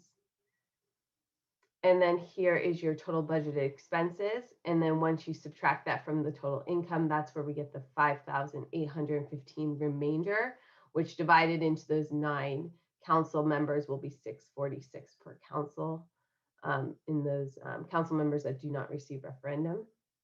And then how all these amounts are determined is based on the fee. So we have, here is the referendum fee for each of the different categories.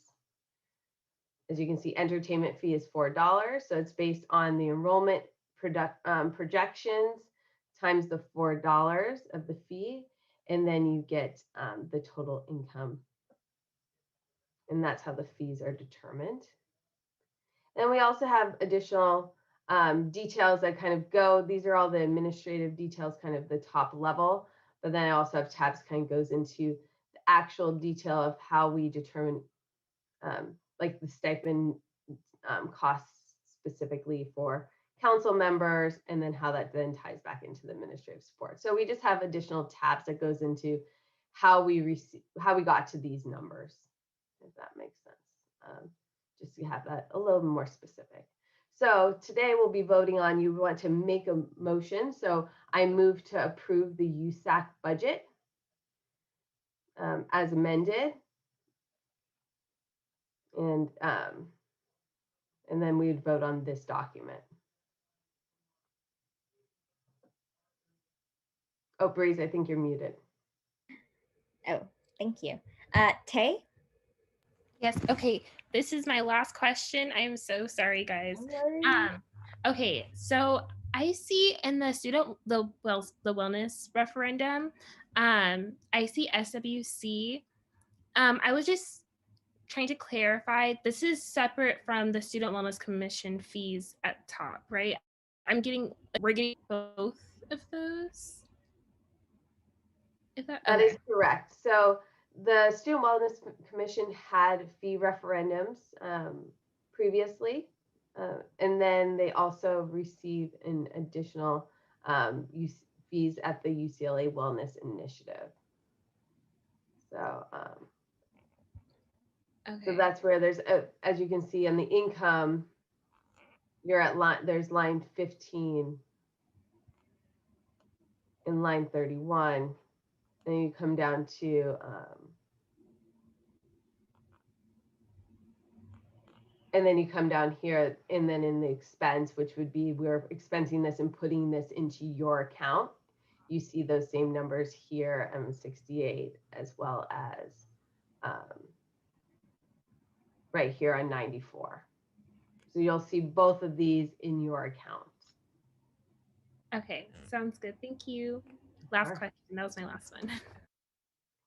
And then I also do want to invite all council members, especially council members that are receiving referendum funding, to set up a meeting with Vong, myself, and Jessica, so we can go over how to access your funds, how to start planning your budget, because as Breeze kind of mentioned earlier, you'll be looking at your budget and seeing how you want to divide it up to assistant line items, programming, various different events, and we can help explain that process and then how to access your funds.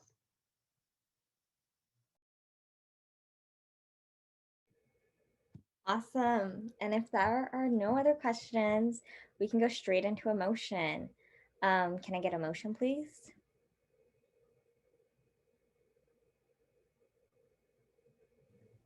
I motion to approve the USA budget 21 to 2022. As amended. As amended. Awesome. Can I get a second?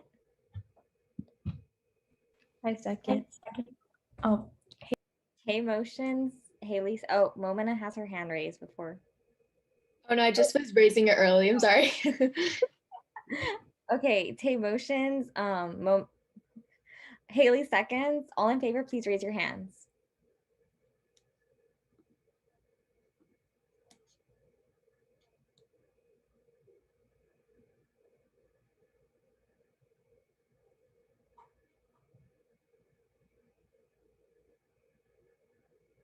Cass. Perfect. Sorry. No worries. And by a vote of 14 to 0 to 0, the motion passes and the budget is approved. Woo! One of the biggest efforts for summer just got finished. Yay. Okay. Perfect. I think that, are we nearing the end of our agenda? I think we're done with the agenda for today. Oh, wait, Prom, you're up. Yay. Okay. We're not having the MO funds discussion or no? No, so that's just kind of what I brought up earlier of that being, a separate task force, because we can't hold those funds because Okay. it's not within the MOUs. Okay, for sure. Thank you, everyone. So this discussion item, it's kind of like both Maya and myself wanted to kind of just see if there was like strong opposition to the possibility of us moving the Brunbash fee funds that were not expended this past year to be able to utilize them this coming year on the events that happened during the first week of school. And so essentially what that means would be the fund, like these fees that weren't spent this past year due to the pandemic. As a person who also planned this one that happened this past year, we weren't able to utilize all of the funds, and we were hoping to be able to at the end of the year, but we were not able to. But the ability to utilize these funds this coming year would definitely help with rising inflation, and also just like because from whatever the Brew and Bash fund fee and everything is not the only thing that we utilize for paying for everything. We also dip into our personal budgets for our specific commissions. And doing so, unfortunately, makes it more difficult for us to be able to stipend our directors and to also just have other operations in our commissions throughout the year. So we just wanted to bring that to council and like kind of just have input from y'all before like we move forward with anything on the side. It's not necessarily like a vote or anything, but we definitely did want to discuss. And I know Maya wanted to add. Hey, Maya. Yeah. Sorry, my apartment's a mess right now. But I wanted to also just echo everything that Promise said, and also add like one more thing, just that especially this year because of like continuing uncertainty with venue planning and just event planning in general due to COVID and like the Delta variant and all of that, we like Brew and Bash might end up also being more expensive than it normally is just because like we might have to change venue or you know just do a bunch of things that we like don't normally pay for and so I think that in addition to everything that Promise said just about how like these funds weren't utilized for their purpose last year are just kind of all reasons that like we were thinking would be just important and good for one sec, sorry guys. Yeah, that.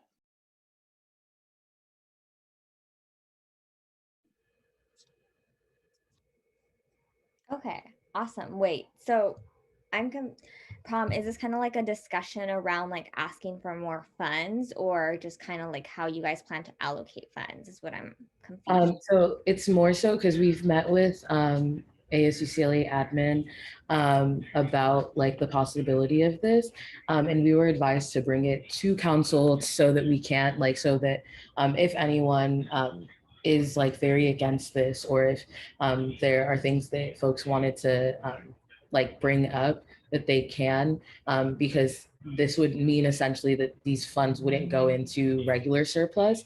They would be set aside specifically for Brew and Bash. So yeah, that's what this is. I think Patty wanted to add something to clarify. Patty, sorry. Yeah, I just want to give a little bit of clarification. This is a slightly unprecedented year that we have, remaining funding from the past year for Brew and Bash, as Promise had mentioned previously. Usually CAC and CEC usually have to tap into other funding sources to cover the full bill of Brew and Bash. So usually the referendum doesn't fully cover. This is a unique year where there is a carryover from the year before. So to be able to tap into this carryover and have it kind of reclaimed to be able to utilize for this coming Brew and Bash, there would need to be a vote of council to make that exception for this year. So I think it's good that we're bringing it up for discussion, and then there could be perhaps at a meeting in the future, if this is something that council wants to look into or vote on, then there would be that vote to be able to reclaim those funds. What we've found in previous years, when we don't necessarily have these funds available, because they're usually all utilized in that Brew and Bash event, CAC and CEC would at times come back to council during that first initial surplus discussion towards the end of summer, requesting additional surplus funding. The challenge with that at times is it's a little bit late in the summer. And so it's difficult for them to fully move forward with their planning at times with that tight timeline if there's some additional support needed. So that's kind of how we came about the referendum fund actually to begin with years ago, was for that exact reason. But I just wanted to give a little context and then just explain that a vote would just be needed to make that determination. Yeah, I So- will say, oh, you can go from. I was gonna just clarify with Patty. So because we just added a discussion item today. So because the funds have not gone to surplus and they are still like available to us currently until before August 1st. Like I believe that we had said that it wouldn't be a vote because it's not in surplus. So I think we were trying to before moving forward with like attempting to get like restricted surpluses to discuss with council. But I'm not sure. Yeah, and look, I can clarify that a little bit. So there's kind of two things. So in the next month, you still have access to utilize those funds. So let's say from now until July 30th, there is a purchase needing to be made for Brew and Bash that can be utilized in those funds. But once we get past that date, then we're starting into that next fiscal year and those funds are no longer available. So that's where there could need a vote of the council to ensure that you can still access those funds. Does that make sense? Yeah, that makes sense. You might not be ready to activate those funds within the next month. You may be ready to activate those funds and utilize them, but that's the one caveat. Okay, thank you. Awesome. But we can't vote on it tonight, right? Like we have to wait until next week. That's correct, because it was added this week, or it was added tonight, so it was not open to the general public. So the next USAC meeting, you can vote on this. Awesome. Okay, yeah, I encourage all council members to definitely do their research on it. I personally believe that prom did a great job this year, as well as Alice, on working on Brew and Bash, and they made it something that, honestly, I didn't think was possible because we were completely remote, right? So like, I'm really excited to see what Maya and prom can accomplish this year for Brew and Bash. And, I think that if that surplus does exist, and given that, we didn't host the Brew and Bash that students would have wanted this past year, I think we kind of do owe it in a sense to students to, make sure that we can host like the most kick-ass Brew and Bash there can be. And it will be hopefully thanks to prom and Maya. So yeah, thank you so much for that, guys. And yeah, I guess we vote on it next week. Thank you, everyone. And if anyone has any questions or wants to discuss it at all, please reach out to Maya or myself, and we'd love to discuss it with y'all, because we would love to have folks on board, like, and at your own will as well. So just want to make sure you're informed and like, yeah. So thank you. Yay. Yeah. I was just going to say thanks, everyone. And also want to echo what Promise said. Thank you, Maya. Y'all are awesome. Great. Okay. Yay. 10 minutes before my prediction. And with that, we will be adjourning this meeting at 10:49 p.m. The recording has stopped. Yay. So now we're gonna do good and welfare. I know it's pretty late, but we'll do like a cute little good and welfare.